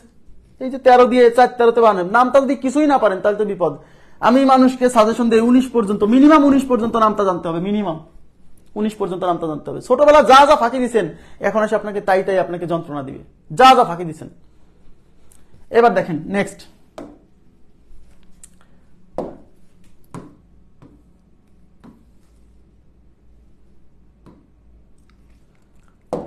আমি একটু বিরতি দিলাম পানির, আপনারা একটু এটা করেন।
আচ্ছা, আমরা শুরু করি। একটি ত্রিভুজের বাহুগুলোর অনুপাত। আগে যে অঙ্ক দুইটা করছি, একটা অঙ্ক করছিলাম ত্রিভুজের কোণ রিলেটেড, এখানে হচ্ছে ত্রিভুজের বাহু রিলেটেড অনুপাত। তার মানে এখানে এই যে অনুপাতগুলো দেওয়া আছে না, এটা কিন্তু ত্রিভুজের 3 কোণের অনুপাত না, 3 বাহুর অনুপাত। 3 বাহু মানে হচ্ছে এই যে এই বাহুর দৈর্ঘ্য যদি এ হয়, এই বাহুর দৈর্ঘ্য যদি বি হয়, এই বাহুর দৈর্ঘ্য যদি সি হয়, তাহলে এই এ বি সি মানে এই বাহুগুলোর দৈর্ঘ্যের অনুপাত দেওয়া আছে। তাহলে বাহুগুলোর দৈর্ঘ্যের অনুপাত কত? 1/3:1/4:1/5। এটা হচ্ছে বাহুগুলোর দৈর্ঘ্যের অনুপাত। তাহলে এটা যেহেতু ভগ্নাংশ অনুপাত আছে, আমাদের প্রথম কাজ হচ্ছে ভগ্নাংশ অনুপাতকে পূর্ণ সংখ্যার অনুপাতে কনভার্ট করে ফেলা। তাহলে পূর্ণ সংখ্যার অনুপাতে কনভার্ট করতে হলে এই যে প্রত্যেকটার হরে যে রাশিগুলো আছে, এই হরের রাশিগুলোর লসাগু দিয়ে সবার উপরে গুণ। তাহলে 3, 4 আর 5 এর লসাগু কত? যেহেতু এদের মধ্যে কোনো কমন ফ্যাক্টর নাই, তাহলে একবারে সবাইকে গুণ করতে হবে। 3 4 12, 5 12 60। তাহলে 60 দিয়ে এখানে গুণ করলে 1 into 60 divided by 3 is to 1 into 60 divided by 4 is to 1 into 60 divided by 5। এই 60 দিয়ে 3 দিয়ে 60 কে কাটলে 20, 4 দিয়ে 60 কে কাটলে 15, 5 দিয়ে এটাকে কাটলে 12। তার মানে 20 ইস টু 15 ইস টু 12। তার মানে আমাদের অনুপাত হচ্ছে 20 is to 15 is to 12। Okay fine. এখন এই যে 94, এই 94 কি দেওয়া আছে বলেন তো? এই 94 হচ্ছে পরিসীমা। দেখেন উহার পরিসীমা মানে ত্রিভুজের পরিসীমা। এখন ত্রিভুজের পরিসীমা বলতে কি বোঝায়? ত্রিভুজের পরিসীমা মানে ত্রিভুজের 3 বাহুর দৈর্ঘ্যের যোগফল। তার মানে এই 3 বাহুর দৈর্ঘ্য যোগ করলে কত হবে সেই মানটা দেওয়া আছে। এই 3 বাহুর দৈর্ঘ্য যোগ করলে কত হবে সেই মানটা দেওয়া আছে। বুঝতে পারছেন কি? তার মানে এই 94 সেন্টিমিটার হলো এই 3 বাহুর দৈর্ঘ্যের যোগফল। আর এই অনুপাতগুলো হচ্ছে এই 3 বাহুর অনুপাত, 3 বাহুর মানের অনুপাত। কথা কি বুঝাইতে পারছি? তার মানে কি আমরা বলতে পারি না যে প্রথম বাহুর অনুপাত 20, মানে প্রথম বাহুটা ধরেন 20x, দ্বিতীয় বাহুটা 15x, তৃতীয় বাহুটা 12x। এটা বাহুগুলোর মান, এটা বাহুর অনুপাত, এটা বাহুগুলোর মান। এখন এই 3 বাহুর দৈর্ঘ্যের যোগফল হলো পরিসীমা। তার মানে এই 3 বাহু যোগ করলে হবে 94। তাই প্রশ্ন মতে 20x plus 15x plus 12x is equal to 94। 20 আর 15 হয় 35, 35 আর 12 হয় 47। তাহলে 47x ইজ ইকুয়াল টু হচ্ছে 94। এবার x এর মান বের করতে হলে এই 47 এই পাশে গুণ আছে, ওই পাশে যে ভাগ হবে, তাহলে x is equal to 94 divided by 47। 47 দুগুণী 94 মানে x এর মান 2। এক্স এর মান 2, এখন এই এক্স এর মান এখানে বসাই দিলে পারি তো বাহুর মান চলে আসবে। এখন কোন বাহুটা চাইছে, বলছে সবচেয়ে ছোট বাহুর দৈর্ঘ্য। সবচেয়ে ছোট বাহুর দৈর্ঘ্য, এখানে মান সবচেয়ে ছোট হচ্ছে এই 12 অনুপাত, তার মানে 12x চাইছে। অতএব সবচেয়ে ছোট বাহুর দৈর্ঘ্য 12x, তার মানে 12 ইন্টু এক্স এর মান কত, এক্স এর মান 2, তার মানে 24 সেন্টিমিটার। সবচেয়ে ছোট বাহুর দৈর্ঘ্য 24 সেন্টিমিটার। ক্লিয়ার বিষয়টা? আশা করি বুঝতে পারছেন। হ্যাঁ, এখন এটাকে ওই 2 নম্বর মেথডে করা যাবে না? অবশ্যই করা যাবে, অবশ্যই করা যাবে। আপনি প্রথমে এই বাহুগুলোর দৈর্ঘ্যের অনুপাত বের করে ফেলছেন। বাহুগুলোর দৈর্ঘ্যের অনুপাত কত বেরিয়েছিল বলেন তো? 20:15:12, এটা হচ্ছে বাহুগুলোর দৈর্ঘ্যের অনুপাত। এখন কোন বাহুর মান চাইছে, সবচেয়ে ছোট বাহুর মান চাইছে, তাহলে ছোট বাহু, ছোট বাহু ইজ ইকুয়াল টু যে যার মান চাবে সেই অনুপাত উপরে, ছোট বাহুর মান চাইছে তার মানে ছোট অনুপাত উপরে, আর নিচে হলো অনুপাতের রাশিগুলোর যোগফল। এই যে 20 আর 15, 35 আর 12, 47 অনুপাতের রাশিগুলোর যোগফল ইন্টু হলো যে জিনিসটা বের করতেছি সেই জিনিসটার মোট পরিমাণ, সেই জিনিস আমরা বের করতেছি প্রত্যেক বাহুর দৈর্ঘ্য, আর এখানে এই বাহুগুলোর দৈর্ঘ্যের মোট পরিমাণ মানে পরিসীমা দিয়ে আছে 94, তাই এখানে 94 দিয়ে গুণ। 47 দুগুণী 94, 12 দুগুণী 24 সেন্টিমিটার। এখন অনেকে আমাকে জিজ্ঞাসা করে যে ভাই আচ্ছা কোন মেথডটা আমরা করব, আপনি তো দুইটা মেথডই করাচ্ছেন বারে বারে, কোন মেথডটা করব? ভাই যখন আপনাকে প্রত্যেকটা কোণের মান, প্রত্যেকটা 3টা বাহুর মানই যদি বের করতে বলতো তাহলে এক্স ধরে করা সহজ। বাট যখন এই 3 জনের মধ্যে যে কোনো একজনের মান চাবে, তখন আমি কেন এক্স ধরে এক্স এর মান বের করে আবার 3 জনের মান বের করতে যাব কেন? যখন সিঙ্গেল একজনের মান চাইছে তখন আমরা সরাসরি তো একজনের মান বের করার অপশন আছে, এই যে মেথডটা সেকেন্ড মেথড।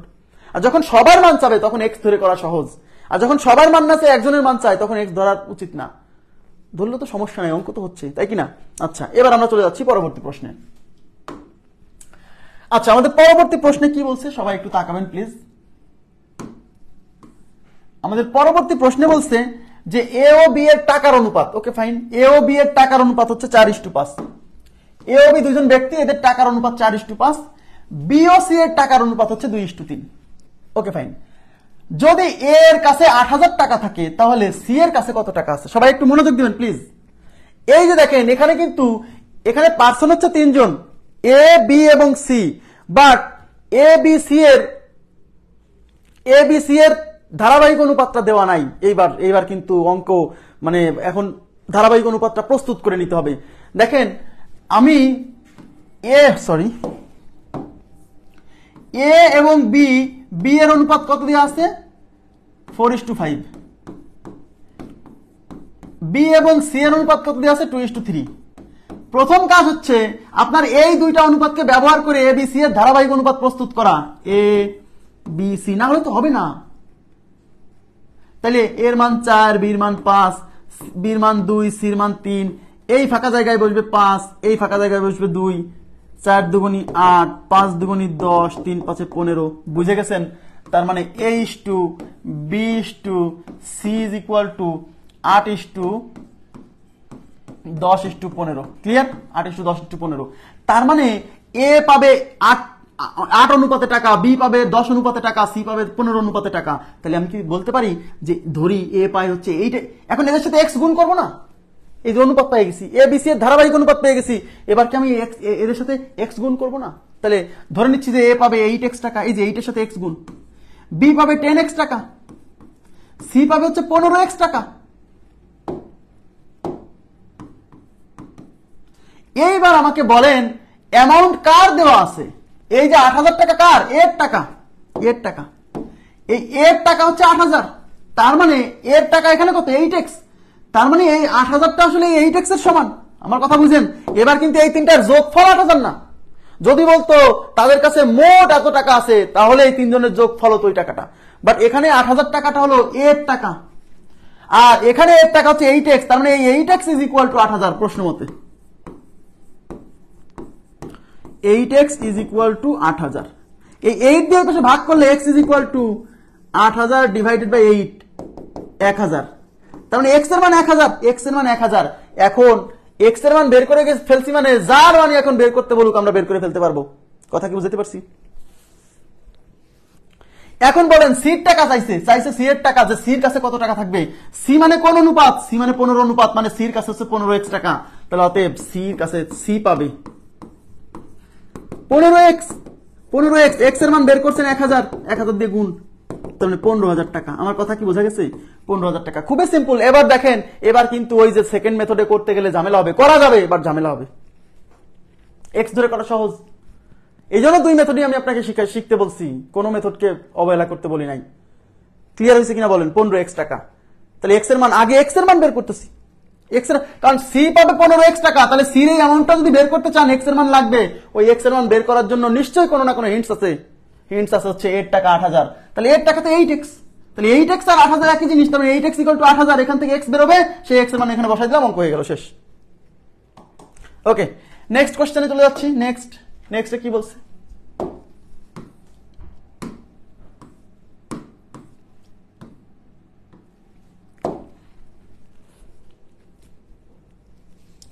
নেক্সটে বলছে তিনটি সংখ্যার অনুপাত 1/2:2/3:3/4, বৃহত্তম এবং ক্ষুদ্রতম সংখ্যার পার্থক্য হচ্ছে 36।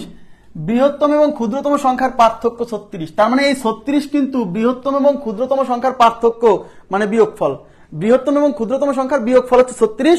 বলছে তাহলে সংখ্যাগুলো কি কি, তার মানে এখানে যে তিনটা সংখ্যা আছে সেই তিনটা সংখ্যাই বের করতে বলছে। তাহলে দেখেন, ওই সংখ্যা তিনটির অনুপাত দেওয়া আছে যে, কিন্তু ভগ্নাংশ আকারে, ভগ্নাংশ অনুপাত। তাহলে প্রথম কাজ হচ্ছে ওই ভগ্নাংশ অনুপাতকে আমরা পূর্ণ সংখ্যার অনুপাতে কনভার্ট করব। 2/3 হচ্ছে 3/4। এই ভগ্নাংশ অনুপাতকে পূর্ণ সংখ্যার অনুপাতে কনভার্ট করার নিয়ম হচ্ছে প্রত্যেকটার হরগুলোর লসাগু দিয়ে সবার লবে গুণ। তাহলে 3 আর 2 আর 4 এর লসাগু হচ্ছে 12, 12 দিয়ে উপরে গুণ, 1 গুণ 12 ডিভাইডেড বাই 2, এই যে এদের লসাগু 12, বুঝছেন? উপরে হচ্ছে 2 গুণ 12 ডিভাইডেড বাই 3 উপরে হচ্ছে 3 গুণ 12, নিচে হচ্ছে 4। এই 2 দিয়ে এটা যাবে 6 বার, এই 3 দিয়ে এটা যাবে 4 বার, এই 4 দিয়ে এটা যাবে 3 বার। তাহলে এটা হচ্ছে থাকলো 6, এই যে 4 আর 2 গুণ করলে 8, ওইখানে 3 3 9, তার মানে 6:8:9। তার মানে এই যে 6:8:9 এটা কি? এটা হচ্ছে সংখ্যা তিনটার অনুপাত।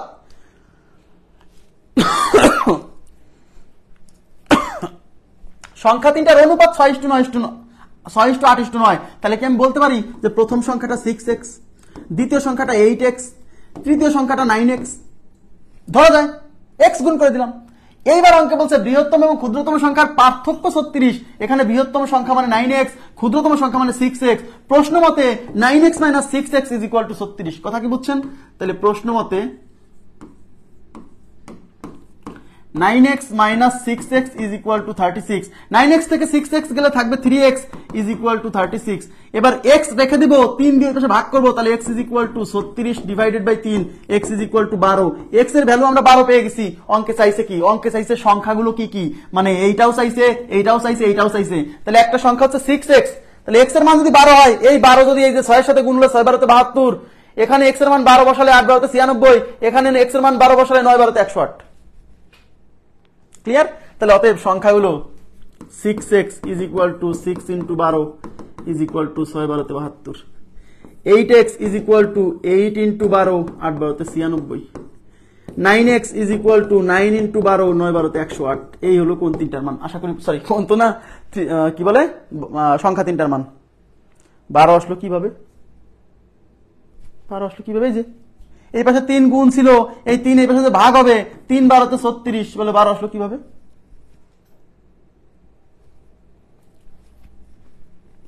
ঘুম থেকে উঠুন। ক্লিয়ার হয়েছে না বিষয়টা? আচ্ছা, নেক্সট দেখেন, next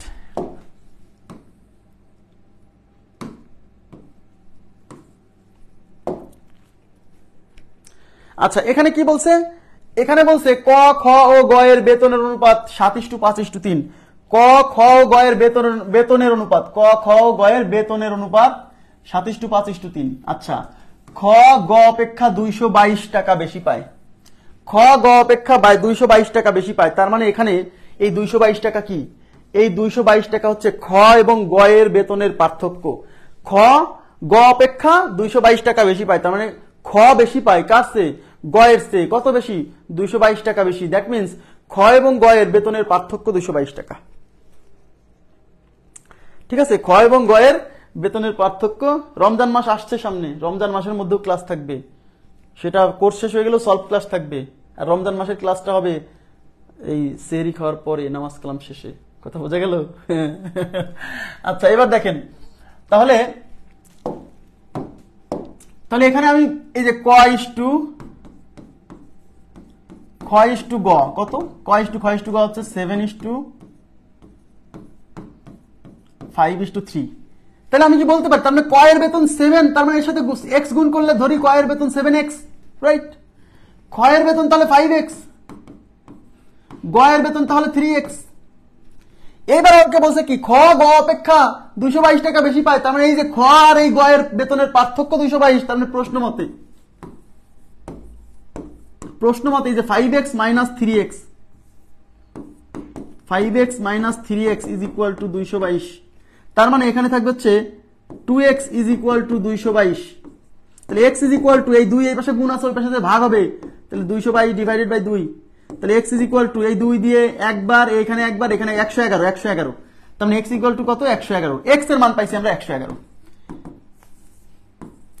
x is equal two কত 111। এবার কার মান চাইছে বলেন, বলছে ক এর বেতন কত, এই যে দেখেন ক এর বেতন, কার বেতন চাইছে ক এর বেতন কত, তাহলে ক এর বেতন মানে ক কত, এই যে ক হচ্ছে 7x, তাহলে অতএব ক এর বেতন, ক এর বেতন 7x, তার মানে 7 ইন্টু 222, 7 দুগুণী 14 4 হাতে 1, 7 দুগুণী 14 আর 15 হাতে 1, 7 দুগুণী 14 আর 15, 1554 টাকা, 1554 টাকা। কি হলো, আমার কি ভুল হয়েছে কোথাও, এই x এর মান তো 222 না, x এর মান তো 111, ভুল হয়েছে আমার। ক এর বেতন কি 7x না, তাহলে 7 ইন্টু x এর মান তো 111, তাহলে 7 অক্কে 7, 7 অক্কে 7, 7 অক্কে 7, তার মানে 777 টাকা।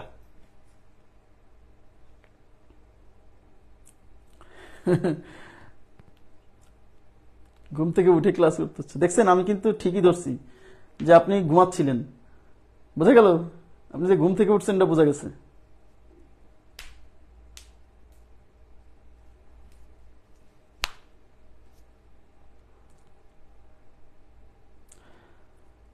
আচ্ছা, মেন্টাল অ্যাবিলিটি আপাতত রেকর্ডেড ক্লাসগুলো দেখেন, এদিকে তো 6 দিন ক্লাস দিচ্ছি, হ্যাঁ একটু টাইম দেন, করব।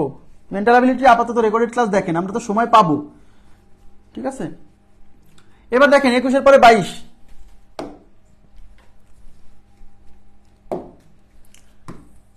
22 নাম্বার মেন্টাল অ্যাবিলিটি গ্রুপে জয়েন হয়ে যান, যারা জয়েন হন নাই জয়েন হয়ে ক্লাস শুরু করে যান, অনেকেই জয়েন হয়েছে, অন্তত 15-16 অলরেডি জয়েন হয়ে গেছে।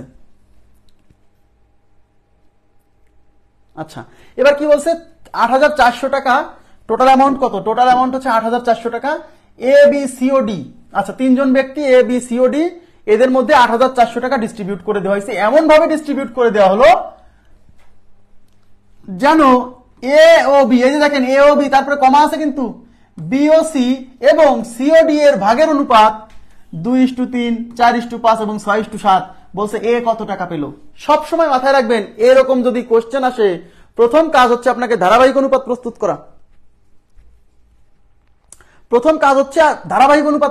আমাকে মেসেঞ্জারে নক দিয়ে লিংক দিয়ে দিব, সমস্যা নাই। প্রথম কাজ হচ্ছে ধারাবাহিক অনুপাত প্রস্তুত করা, এখানে 4 জন ব্যক্তি এবিসিডি না, আপনার প্রথম কাজ হলো A:B:C:D, এই ধারাবাহিক অনুপাতটা প্রস্তুত করে ফেলা। আপনি দেখতে পাচ্ছেন A:B দেওয়া আছে, A:B দেওয়া আছে 2:3, B:C দেওয়া আছে 4:5, C:D দেওয়া আছে 6:7। এবার আপনার কাজ হচ্ছে A:B:C:D, A B C D এটা প্রস্তুত করা। A:B এই যে 2:3, মানে A এর নিচে 2, B এর নিচে 3, B:C 4:5, তো এখানে 4 এখানে 5, C:D 6:7, তার মানে এখানে 6 এখানে 7। এইবার হচ্ছে এখানে ফাঁকা জায়গা, এখানে ফাঁকা জায়গা, এখানে ফাঁকা জায়গা, এখানে ফাঁকা জায়গা, এখানে ফাঁকা জায়গা, এখানে ফাঁকা জায়গা, এখানে বসবে 3, এখানে বসবে 3, এখানে বসবে 5, এখানে 4, এখানে 4, এখানে 6, এখানে 6। এখন দেখেন তো সব জায়গায় কাটা যায় এরকম কিছু আছে, 3 আছে, এই যে 3 আছে, 3 আছে, এইটা 3 না থাক 3 দিয়ে কাটা যায়, 3 আঁকে 3, 3 আঁকে 3, 3 দুগুণী 6। এখন দেখেন এখানে 2 আছে, আর কিন্তু কাটা যায় না, আর কি কাটা যায়, আমি আর কাটার কোনো জায়গা পাচ্ছি না, তার মানে এখানে অনুপাত হচ্ছে এই যে 2 আর 4, 4 দুগুণী 8, 8 দুগুণী 16। ওকে, এখানে 4 4 24, 3 24 72। আচ্ছা, আর এখানে কত থাকছে 5 6 30, আর এখান থেকে 5 7 35। আচ্ছা, এই হলো আমাদের কি বলেন তো, এই হলো আমাদের অনুপাত। এখন অঙ্কে কি বলছে, এই ৮,৪০০ টাকা ভাগ করে দেওয়া হয়েছে 4 জনের মধ্যে, তাহলে এই হলো 16:72:30:35। আচ্ছা, কোন সারিতে কাটা হয়নি? এই সারিতে কাটা হয়নি, ও এই সারিতে কাটা হয়নি, এই সারিতে কাটা হয়নি, এটা কাটে দিতে হবে। তো এটা কাটে দিলে এখানে 24 থাকবে, 3 এখানে থাকবে 24, এই সারিতে কাটা হয়নি, দেখছেন? এখানে থাকবে 24, 4/6 24। এবার ঠিক আছে, এবার ঠিক আছে, okay fine, thank you very much. কে বললো এটা? আইরিন সুলতানা, ওকে। আচ্ছা, এখন দেখেন এই যে ৮,৪০০ টাকা বলছে, এ কত টাকা পেলো, তাহলে এর টাকা বের করবো, এদিকে তাকান। তাহলে এ পাবে, উপরে যাবে, তাহলে এর অনুপাত কত? এই যে 16 যাবে উপরে, আর নিচে হলো অনুপাতের রাশিগুলোর যোগফল, সব যোগ করতে হবে। তাহলে 30 আর 35 65, আর এই দেখেন 16 আর 24 যোগ করলে হবে হলো 40। দেখেন এই 16 আর 24 যোগ করলে হবে 40, তো এই হলো 40 আর 65 105, তার মানে নিচে আসবে 105 ইন্টু টোটাল অ্যামাউন্ট হচ্ছে ৮,৪০০ টাকা। এখন সরাসরি কাটা যাচ্ছে না, কাটা গেলেও আমি বুঝতে পারতেছি না, তাই আমি আগে একটু 5 দিয়ে কেটে কমাই নিব। 5 দিয়ে কাটলে 5 21 105, 5 দিয়ে কাটলে কত হচ্ছে দেখেন 84, 5 16তে 80 থাকলো 4, 5 16তে 80 থাকলো 4, 4 এর পরে 0 মানে 40, মানে 5 আসতে 40 আর একটা 0। এইবার 21 দিয়ে সরাসরি কাটার চেষ্টা করি, বা আর একটু ছোট করেন, 3 দিয়ে কাটেন। 3 7 21, 3 7 21, 3 5 15 থাকলে 1, 1 এর পরে 8 মানে 18, 3 6 18 0। এইবার দেখেন 7 দিয়ে 7 আসতে 56 0, তার মানে 80। সরাসরি না পারলে এইভাবে বোঝা যাবে। এইবার 16 দিয়ে 80 কে গুণ করতে হবে, তাহলে এর টাকা বেরোবে। তার মানে 80 গুণ হচ্ছে 16, তাহলে 0 বসাই দিলাম। আর এই 8 6 48 এর 8 হাতে হচ্ছে 4, 8 কে 8 4 12, 1280 টাকা। তাহলে উত্তর কত আসছে? 1280 টাকা। আপনাদের কত আসছে উত্তর, নাকি আসেই নেই? 1280 টাকা মিলছে কি বলেন তো, মিলছে কি আপনাদের? 1280 টাকা আসছে কিনা, মানে আমার সাথে মিলছে কিনা? কোথায় পাবো এখন উত্তর? এই ফোনে।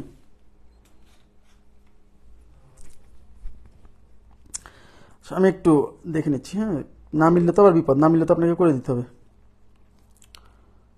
আচ্ছা, 1280, এটা হলো 22 নাম্বার কোশ্চেন। 22 নাম্বার কোশ্চেনের উত্তর হচ্ছে, হ্যাঁ 1280 টাকা। ঠিক আছে, 1280 টাকা, 1280 টাকা। আমি এই ফোনটা দিয়ে লগ ইন করি, তাহলে আমার জন্য সুবিধা হবে। 1280 টাকা।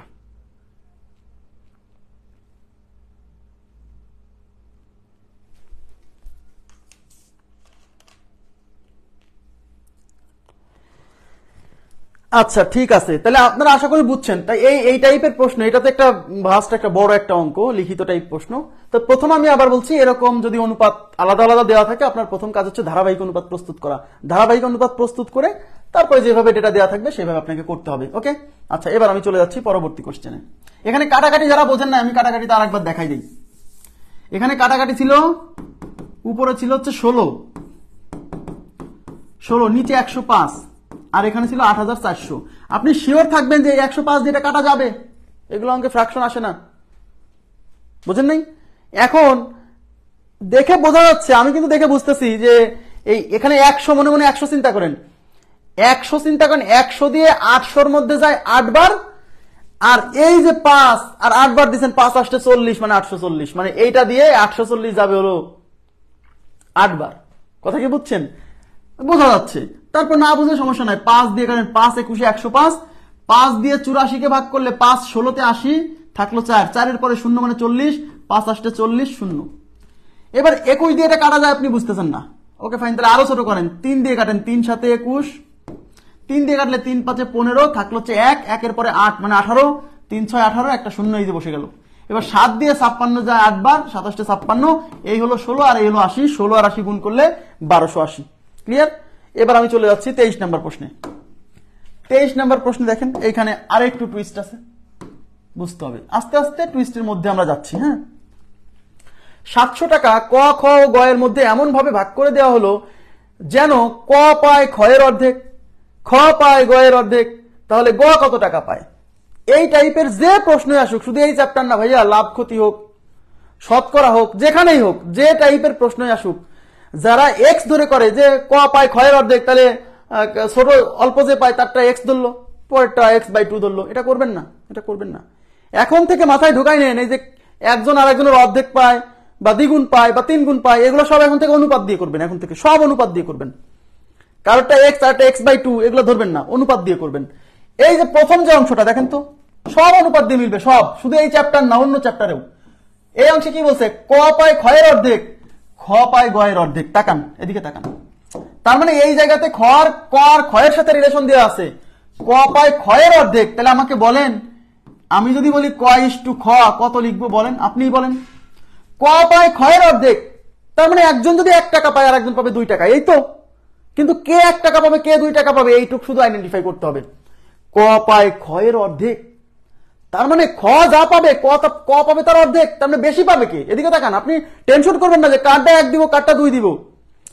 1:2 মানে কি, 1:2 মানে কি, ক পায় খ এর অর্ধেক, তার মানে একজন 1 টাকা পাইলে আর একজন 2 টাকা। তার মানে এদের অনুপাত হবে হয় 1:2 না হলে 2:1। 2:1 মানে কোথায় 2 বসবে, যে বেশি পাবে সেখানে 2, যে কম পাবে সেখানে 1। কনসেপ্টটি ক্লিয়ার করেন, তাই না? তাহলে ক পায় খ এর অর্ধেক, তাহলে বেশি পায় কে, ক পাচ্ছে খ এর অর্ধেক, মানে খ যা পাবে ক তার হাফ পাবে। তার মানে ক পাবে কম, খ পাবে বেশি। তার মানে খ এর জায়গা হবে 2, ক এর জায়গা হবে 1। তার মানে এইটা আসলে 1:2। আমি ওই এক্স টেক্স ধরবো না এখন থেকে, এখন থেকে এক্স ধরবেন না কেউ। খ পায় গ এর অর্ধেক, তার মানে আমি যদি খ এবং গ এর অনুপাত করতে চাই, তার মানে এই খ এবং গ এর মধ্যে একজন 1 টাকা পাবে, একজন 2 টাকা পাবে। এখন খ পায় গ এর অর্ধেক, তাহলে কে কম পায়, খ পায় গ এর অর্ধেক, মানে গ যা পাবে খ পাবে তার হাফ। তার মানে খ কম পাবে, গ বেশি পাবে, তার মানে খ পাবে 1 টাকা, গ পাবে 2 টাকা। তার মানে এখানে 1:2। আমার কথা কি বুঝছেন? আমি এখানে এইভাবে কনসেপ্টটা ইউজ করতেছি যে কে 1 পাবে, কে 2 পাবে। ক পায় খ এর দ্বিগুণ, এরকম হলেও কিন্তু একজন 1 টাকা, একজন 2 টাকা। এখন আমাকে হিসাব করতে হবে, যে বেশি পাবে সে 2, যে কম সে 1, এইভাবে। এইবার এখান থেকে আমাকে কি করতে হবে, এখান থেকে আমাকে ক খ গ এর ধারাবাহিক অনুপাত প্রস্তুত করতে হবে। তাহলে ক খ গ, তাহলে প্রথমে ক ইস টু খ 1:2, খ ইস টু গ 1:2। এখানে ফাঁকা জায়গায় বসবে 2, এখানে ফাঁকা জায়গায় 1, তাহলে 1 2 4, 1:2:4, 1:2:4। আচ্ছা, টোটাল অ্যামাউন্ট 700 টাকা। তাহলে গ কত টাকা পেল? তাহলে দেখেন গড় অ্যামাউন্ট মানে হচ্ছে এই যে 4 অনুপাত, তাহলে গ পাবে, তাহলে যারটা বের করবো সেই অনুপাত উপরে, মানে গ এর অনুপাত 4 অনুপাত উপরে, নিচে হলো অনুপাতের রাশিগুলোর যোগফল, এই সবগুলোর যোগফল 4 আর 2 6 আর 1 7, ইন্টু মোট পরিমাণ ভাগ করে দিয়েছি 700 টাকা, তাহলে ইন্টু হলো 700। এই 7 দিয়ে 700 এর মধ্যে 100 বার যাবে, 100 কে 4 দিয়ে গুণ করলে 400। আমি আপনাকে আবারও মানে হাত জোর করে রিকোয়েস্ট করতেছি, ভাই এই টাইপের প্রশ্নগুলো এক্স ধরে করেন না, একটু পেঁচাই দিলে উল্টাপাল্টা হয়ে যাবে। আমি দেখাবো সেরকম অঙ্ক, টেনশন করেন না। এগুলো আপনি অবশ্যই অনুপাত ধরে করবেন। আরে ভাই, ক পায় খ এর অর্ধেক বা খ পায় ক এর অর্ধেক, এই তো। তাহলে ক খ অর্ধেক দ্বিগুণ যাই হোক, ক পায় খ এর অর্ধেক, তার মানে তো বুঝে গেছি একজন 1 টাকা হলে আর একজন 2 টাকা।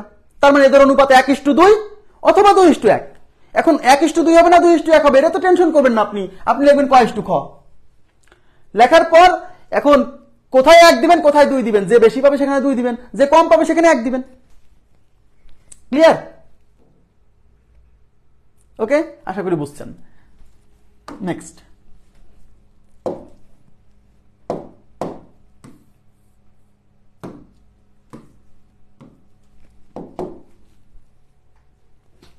এখানে বলছে কিছু টাকা, কিছু টাকা, কিছু টাকা। ওকে ফাইন, কত টাকা বলা নাই, নো প্রবলেম, সমস্যা নাই। কিছু টাকা এ বি ও সি এর মধ্যে এমন ভাবে ভাগ করে দেওয়া হলো যাতে এ এর অংশের 5 গুণ, বুঝেন, এ এর অংশের 5 গুণ, বি এর অংশের 3 গুণ এবং সি এর অংশের 2 গুণ পরস্পর সমান হয়।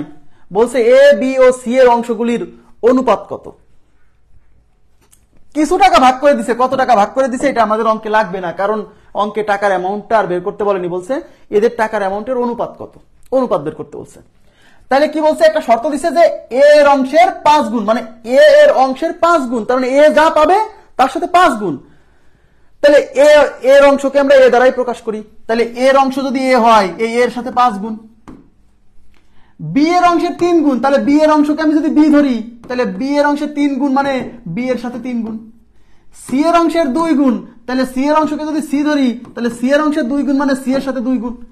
এই প্রত্যেকটা জিনিস সমান, এই যে ইকুয়াল। তার মানে এ এর অংশের 5 গুণ, বি এর অংশের 3 গুণ এবং সি এর অংশের 2 গুণ পরস্পর সমান, মানে এই তিনটা রাশি পরস্পর সমান বলছে। তাহলে এই এ বি সি এর অংশগুলোর অনুপাত, তার মানে আপনাকে A:B:C এই ধারাবাহিক অনুপাতটা প্রস্তুত করতে হবে। তাহলে প্রথম আপনার এই ধারাবাহিক অনুপাত প্রস্তুত করতে হলে আপনার তো A:B লাগবে, মনে আছে কিনা বলেন? আপনার B:C লাগবে। A:B এবং B:C পাওয়ার পরে সে এটাকে ধারাবাহিক অনুপাত প্রস্তুত করবেন। তার মানে আপনাকে প্রথমে A:B প্রস্তুত করতে হবে। A:B প্রস্তুত করতে হবে এই অংশ থেকে। গতকাল এরকম একটা অঙ্ক করাইছি, মনে করে দেখেন, এসব বাংলা লেখা ছিল না, ছিল এরকম। B:C প্রস্তুত করতে হবে এই দুইটা থেকে। তাহলে আপনি প্রথমে এই দুইটা নেন, কারণ এই তিনটাই তো সমান, মাঝখানে সব ইকুয়াল সাইন। তার মানে এটার সাথে এটা, এটার সাথে এটা, যে কোনো দুইটা সমান নেওয়া যেতে পারে। বাট আমার যেহেতু A:B লাগবে, তাহলে A আর B এর মধ্যে রিলেশন এখান থেকে পাবো।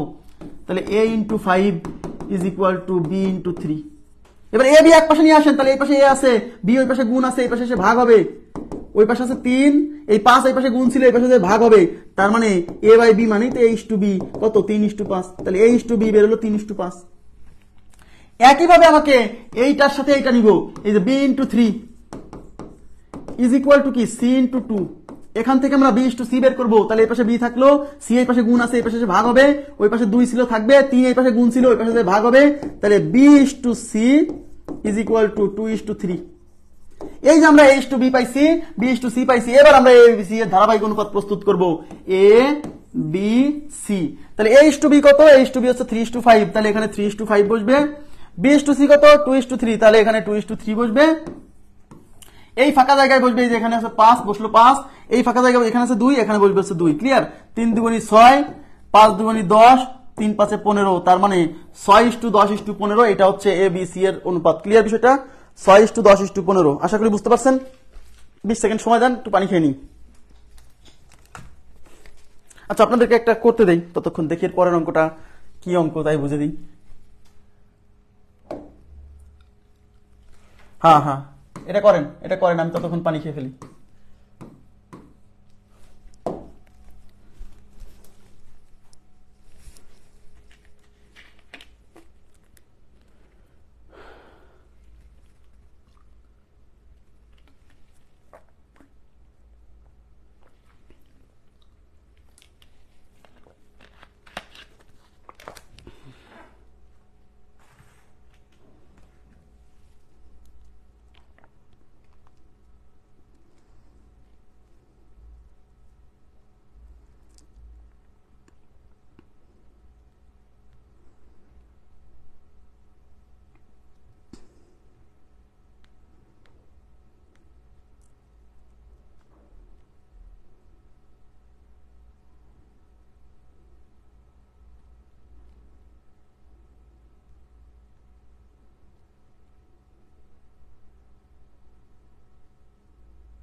একশো পঁয়ত্রিশটি আম।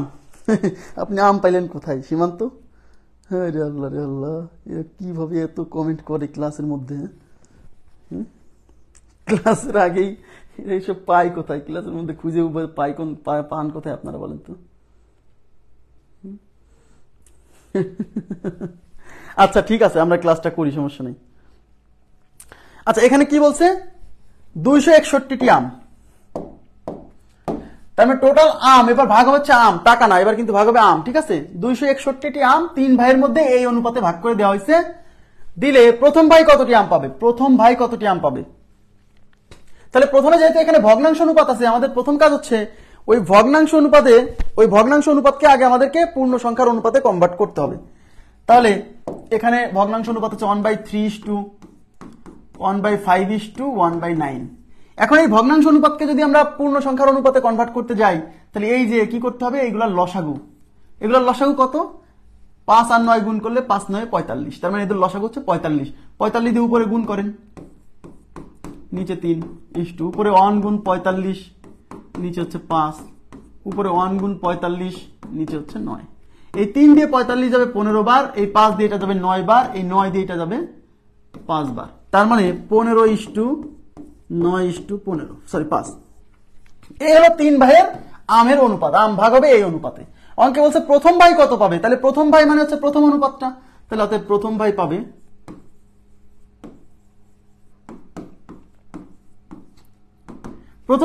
তাহলে যে যার ভাগ বের করবো সেই অনুপাত উপরে, তাহলে প্রথম ভাইয়ের অনুপাত 15 যাবে উপরে, নিচে হচ্ছে অনুপাতের রাশিগুলোর যোগফল, এগুলোর যোগফল, তাহলে 15 আর 9 24, 24 আর 5 29, তার মানে নিচে হলো 29 ইন্টু টোটাল ভাগ হয়েছে যে পরিমাণটা সেটা হলো গুণ হবে, তাহলে টোটাল ভাগ হচ্ছে 261টি আম, তাহলে 261 এখানে ভোগ।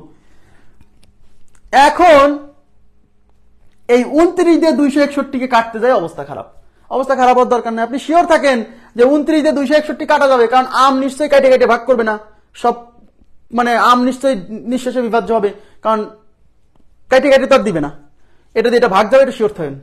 ওকে, এখন 29 যেটা কয়বার যায়, 9 29 261, আমি কি করে বুঝতেছি, আমি 29 কে 10 দিয়ে গুণ করছি আগে, 29 10 290, আর এটা হলো 261, 290 থেকে 29 বাদ দিলে 261, আমি এইভাবে হিসাব করছি, কিন্তু কারণ এই সংখ্যাটা এটা হচ্ছে 20 এর পরে, এটা 261, এই সংখ্যাটাও বড়, আমি চিন্তা করতেছি যে 29 কে যদি 10 দিয়ে গুণ করি তাহলে কত হয়, 29 কে 10 দিয়ে গুণ করলে 290 হয়, কিন্তু এই সংখ্যাটা 261, 290 থেকে 261 হচ্ছে 29 কম, তার মানে আরেকবার কেটে দিতে হবে। বা ইউনিট ডিজিট থিওরি দেখে বোঝা যাবে, এখানে আছে 1, এখন এইটা দিয়ে এটা কয়বার ভাগ যায় সেই জিনিসটা দিয়ে তো এখানে গুণ করলেও এটা হতে হবে, তাহলে এখানে 1 কিভাবে আসতে পারে বলেন, এখানে এই 9 এর সাথে কি গুণ করলে 1 আসে, 9 এর সাথে 9 গুণ করলে 9 9 81 1 আসে, এই unit digit theory, unit digit দেখেও বুঝতে পারবেন যে 9 বার যাবে, তাহলে এটা দিয়ে এটা কতবার যাচ্ছে, 9 বার। এই 9 দিয়ে 15 কে গুণ করব, 9 গুণ 15, 5 9 45 এর 5 হাতে 4, 9 1 9 4 13, 135, তার মানে এবার 135 টার্ম পাবে, হয়েছে? হ্যাঁ হ্যাঁ, এই তো ইউনিট ডিজিট থিওরি দেখে বোঝা যাবে যে 29 এর এখানে 9 আছে, তাহলে এখানে 1 বানাতে হবে, কত দিয়ে গুণ করলে, 9 এর সাথে কত দিয়ে গুণ করলে 1 হয়, 9 9 81 1 হয়, আর কোনোভাবে সম্ভব না, সুতরাং 9 বার যাবে। বোঝা গেছে সেটা? আচ্ছা, এবার দেখেন পরের প্রশ্ন, সবাই একটু মনোযোগ দিবেন।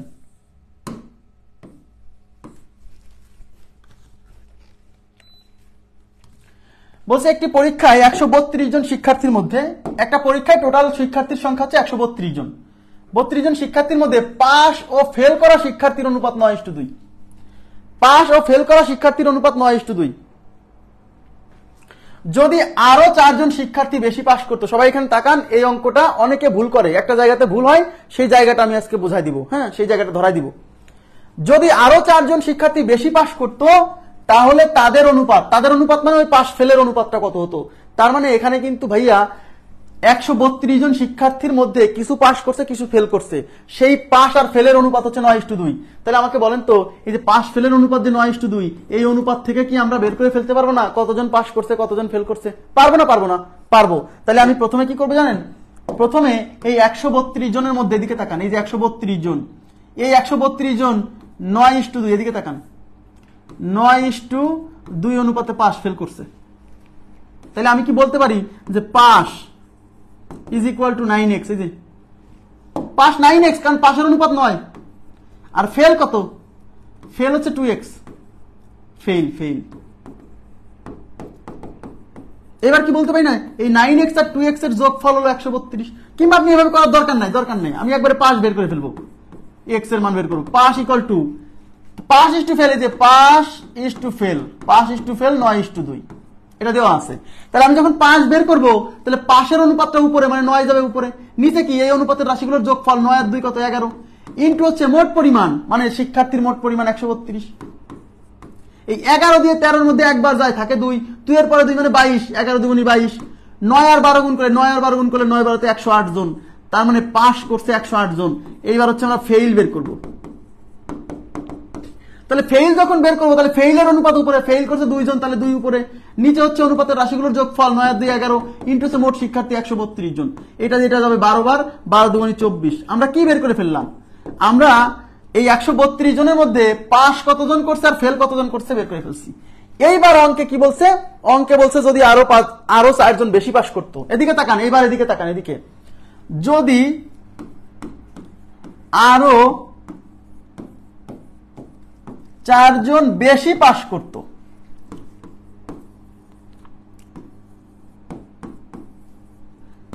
তাহলে পাস কত হতো আপনারা বলেন তো, তাহলে পাস কত হতো? তাহলে পাস ইজ ইকুয়াল টু কত হতো বলেন? পাস কিন্তু 108 জন করছে, তাহলে আরো 4 জন যদি বেশি পাস করতো তাহলে পাস করা শিক্ষার্থীর সংখ্যা তো 108, আর ওই যে 108 আর ওই যে 4 জন বেশি 112 জন। বোঝা গেল? এইবার বলেন তাহলে তাহলে ফেল করা শিক্ষার্থীর সংখ্যা কত? তাহলে ফেল করা শিক্ষার্থীর সংখ্যা কত? এদিকে তাকান, এখানেই ভুল হয়, এদিকে তাকান, এখানেই ভুল হয়। ফেল করা শিক্ষার্থীর সংখ্যা আগে ছিল 24, এই যে আরো যে 4 জন বেশি পাস করছে এই 4 জন ওই 24 জনের 4 জন। কারণ এই যে আরো 4 জন বেশি পাস করবে এরা কারা? যে 24 জন ফেল করছিল ওদের মধ্যে থেকে যদি আরো 4 জন বেশি পাস করতো তাহলে এই যে 4 জন আপনি পাস 108 জন পাস ছিল তার সাথে যে আরো 4 জন বেশি পাস যোগ করলেন এই 4 জন কিন্তু এই 24 জন থেকেই আসছে। তাহলে ফেল করা শিক্ষার্থীর সংখ্যা আর 24 থাকছে না, ওই 24 থেকে 4 বিয়োগ হবে মানে 20 জন। এই জায়গাতে অনেকে বিয়োগটা না করে পাশের জায়গা ঠিকই 112 লেখে আর ফেলের জায়গা 24 দিয়ে অঙ্ক করে দেয়, অঙ্ক শেষ। কথা কি আমি বুঝাতে পারছি? এই জায়গাতে কারণ আরো 4 জন বেশি পাস করতো, আরো 4 জন বেশি পাস করতো, এই যে 4 জন বেশি পাস করবে এরা কারা? এরা হচ্ছে যারা আগে ফেল করছে, তার আগে ফেল করছে 24 জন, তাহলে ওখান থেকে যদি আরো 4 জন বেশি পাস করতো তাহলে মোট পাস হতো 108 আর 4 112, তাহলে ফেল হতো কি? ওখান থেকে 4 জন আরো পাশের ঘরে চলে আসছে, তাহলে ফেল আরো 4 জন কমে গেছে, তাহলে 24 মাইনাস 4 20। এইবার বলছে তাহলে পাস ফেলের অনুপাত, তাহলে তাদের অনুপাত মানে পাস ফেলের অনুপাত। এইবার পাস ইস টু ফেল চাইছে। পাস, আচ্ছা পাসকে পি দ্বারা প্রকাশ করলাম, ফেলকে এফ দ্বারা প্রকাশ করলাম। পাস ইস টু ফেল অনুপাত মানে তো ভাগ করা, তাহলে পাস যাবে উপরে, পাস মানে 112, আর ফেল যাবে নিচে, ফেল মানে 20। এবার 4 দিয়ে কাটেন, কি করে বুঝলাম? 4 দিয়ে যায়, 4 দিয়ে 20 কে যায়, আর এই যে লাস্টের 2 ডিজিট 12 4 দ্বারা বিভাজ্য, তাই 4 দিয়ে কাটতেছি। 4 5 20, 4 দুগুণে 8 থাকলো 3, 3 এর পরে 2 32, 4 8 32, তার মানে 28 is to 5, 28 is to 5। Clear বিষয়টা? 28 ইস টু 5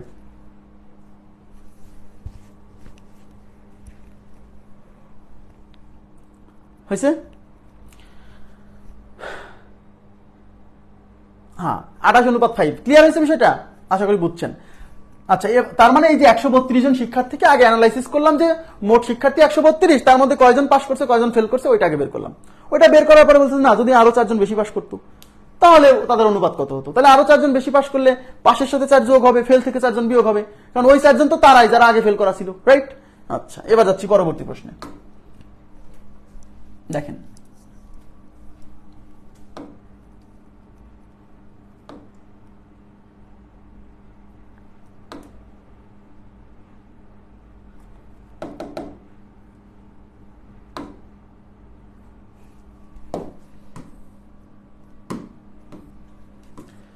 দেখেন কি বলছে, বিনয়।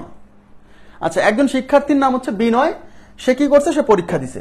সে পরীক্ষা দিয়ে বিনয় ইংরেজিতে প্রাপ্ত নম্বরের 3 গুণ নম্বর গণিতে পায়। বুঝেন?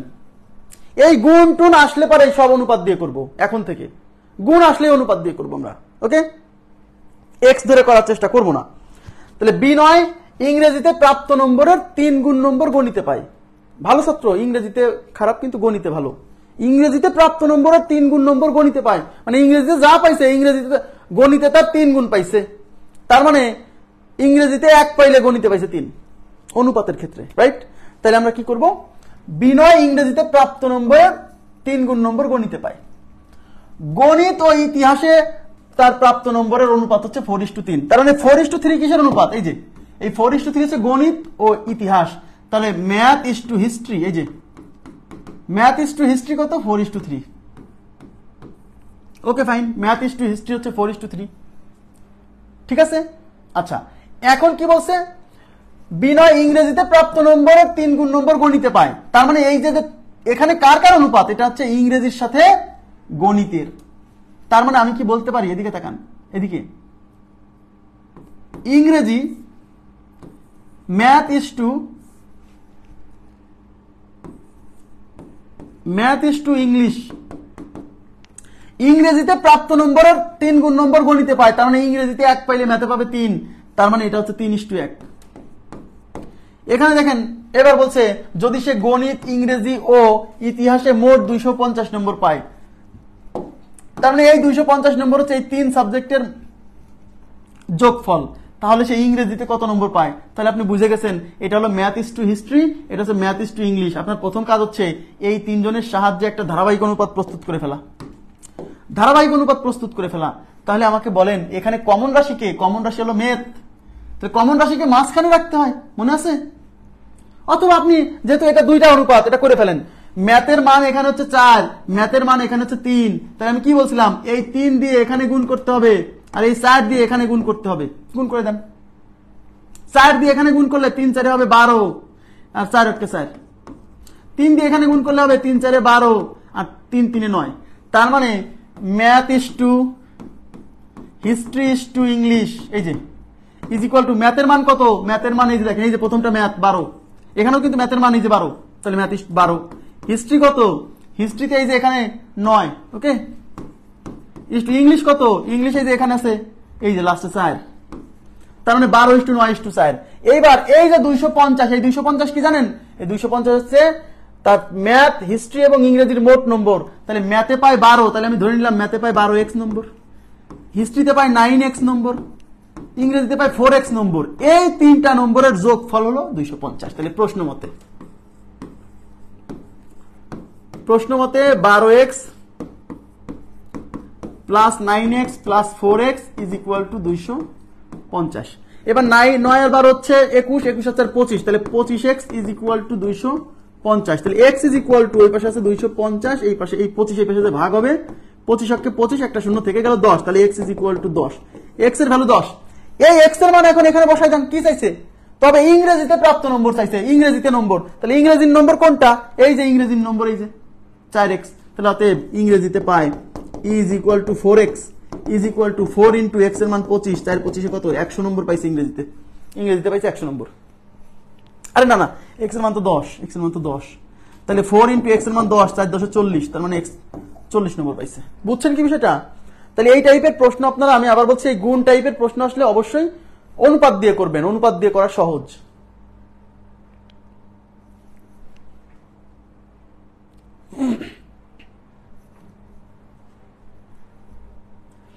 হ্যাঁ হ্যাঁ, এটা করা যাবে, সেকেন্ড মেথডেও করা যাবে। এক্স ধরার দরকার নাই, এক্স ধরার দরকার নাই, কোনো সমস্যা নাই, করা যাবে না তা তো বলিনি। মোট নম্বর 250 দেওয়া আছে। কিসের নম্বর চাইছে? ইংরেজির নম্বর চাইছে। তাহলে ইংরেজির নম্বর চাইছে, তাহলে ইংরেজির অনুপাত উপরে, ইংরেজির অনুপাত হচ্ছে 4 উপরে, আর নিচে অনুপাতের রাশিগুলোর যোগফল 12 আর 9 21, 21 আর 4 25, আর ইনটু হচ্ছে মোট নম্বর কত, এই যে দেওয়া আছে ইংরেজি, গণিত এবং ইতিহাসে মোট নম্বর 250, এটা দ্বিগুণ। তাহলে একবারে বেরোবে, এক্স এর মান আর বের করা লাগলো না। ওকে ফাইন, তাহলে 25 দিয়ে এটা যাবে একবার, আর 0, 4 10 40 হয়েছে। এভাবেও করা যাবে, সমস্যা নেই, একভাবে করলেই হলো।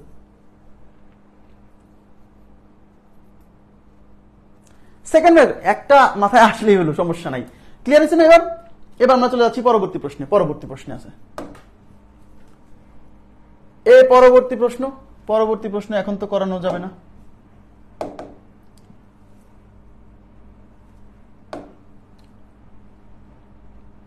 আচ্ছা, পরবর্তী প্রশ্ন থেকে আগামী ক্লাসে শুরু করবো, এখান থেকে একটু নতুন টাইপ তো আজকে এই পর্যন্তই রাখবো আমি। হ্যাঁ, আজকের ক্লাস এখানেই সমাপ্ত করব।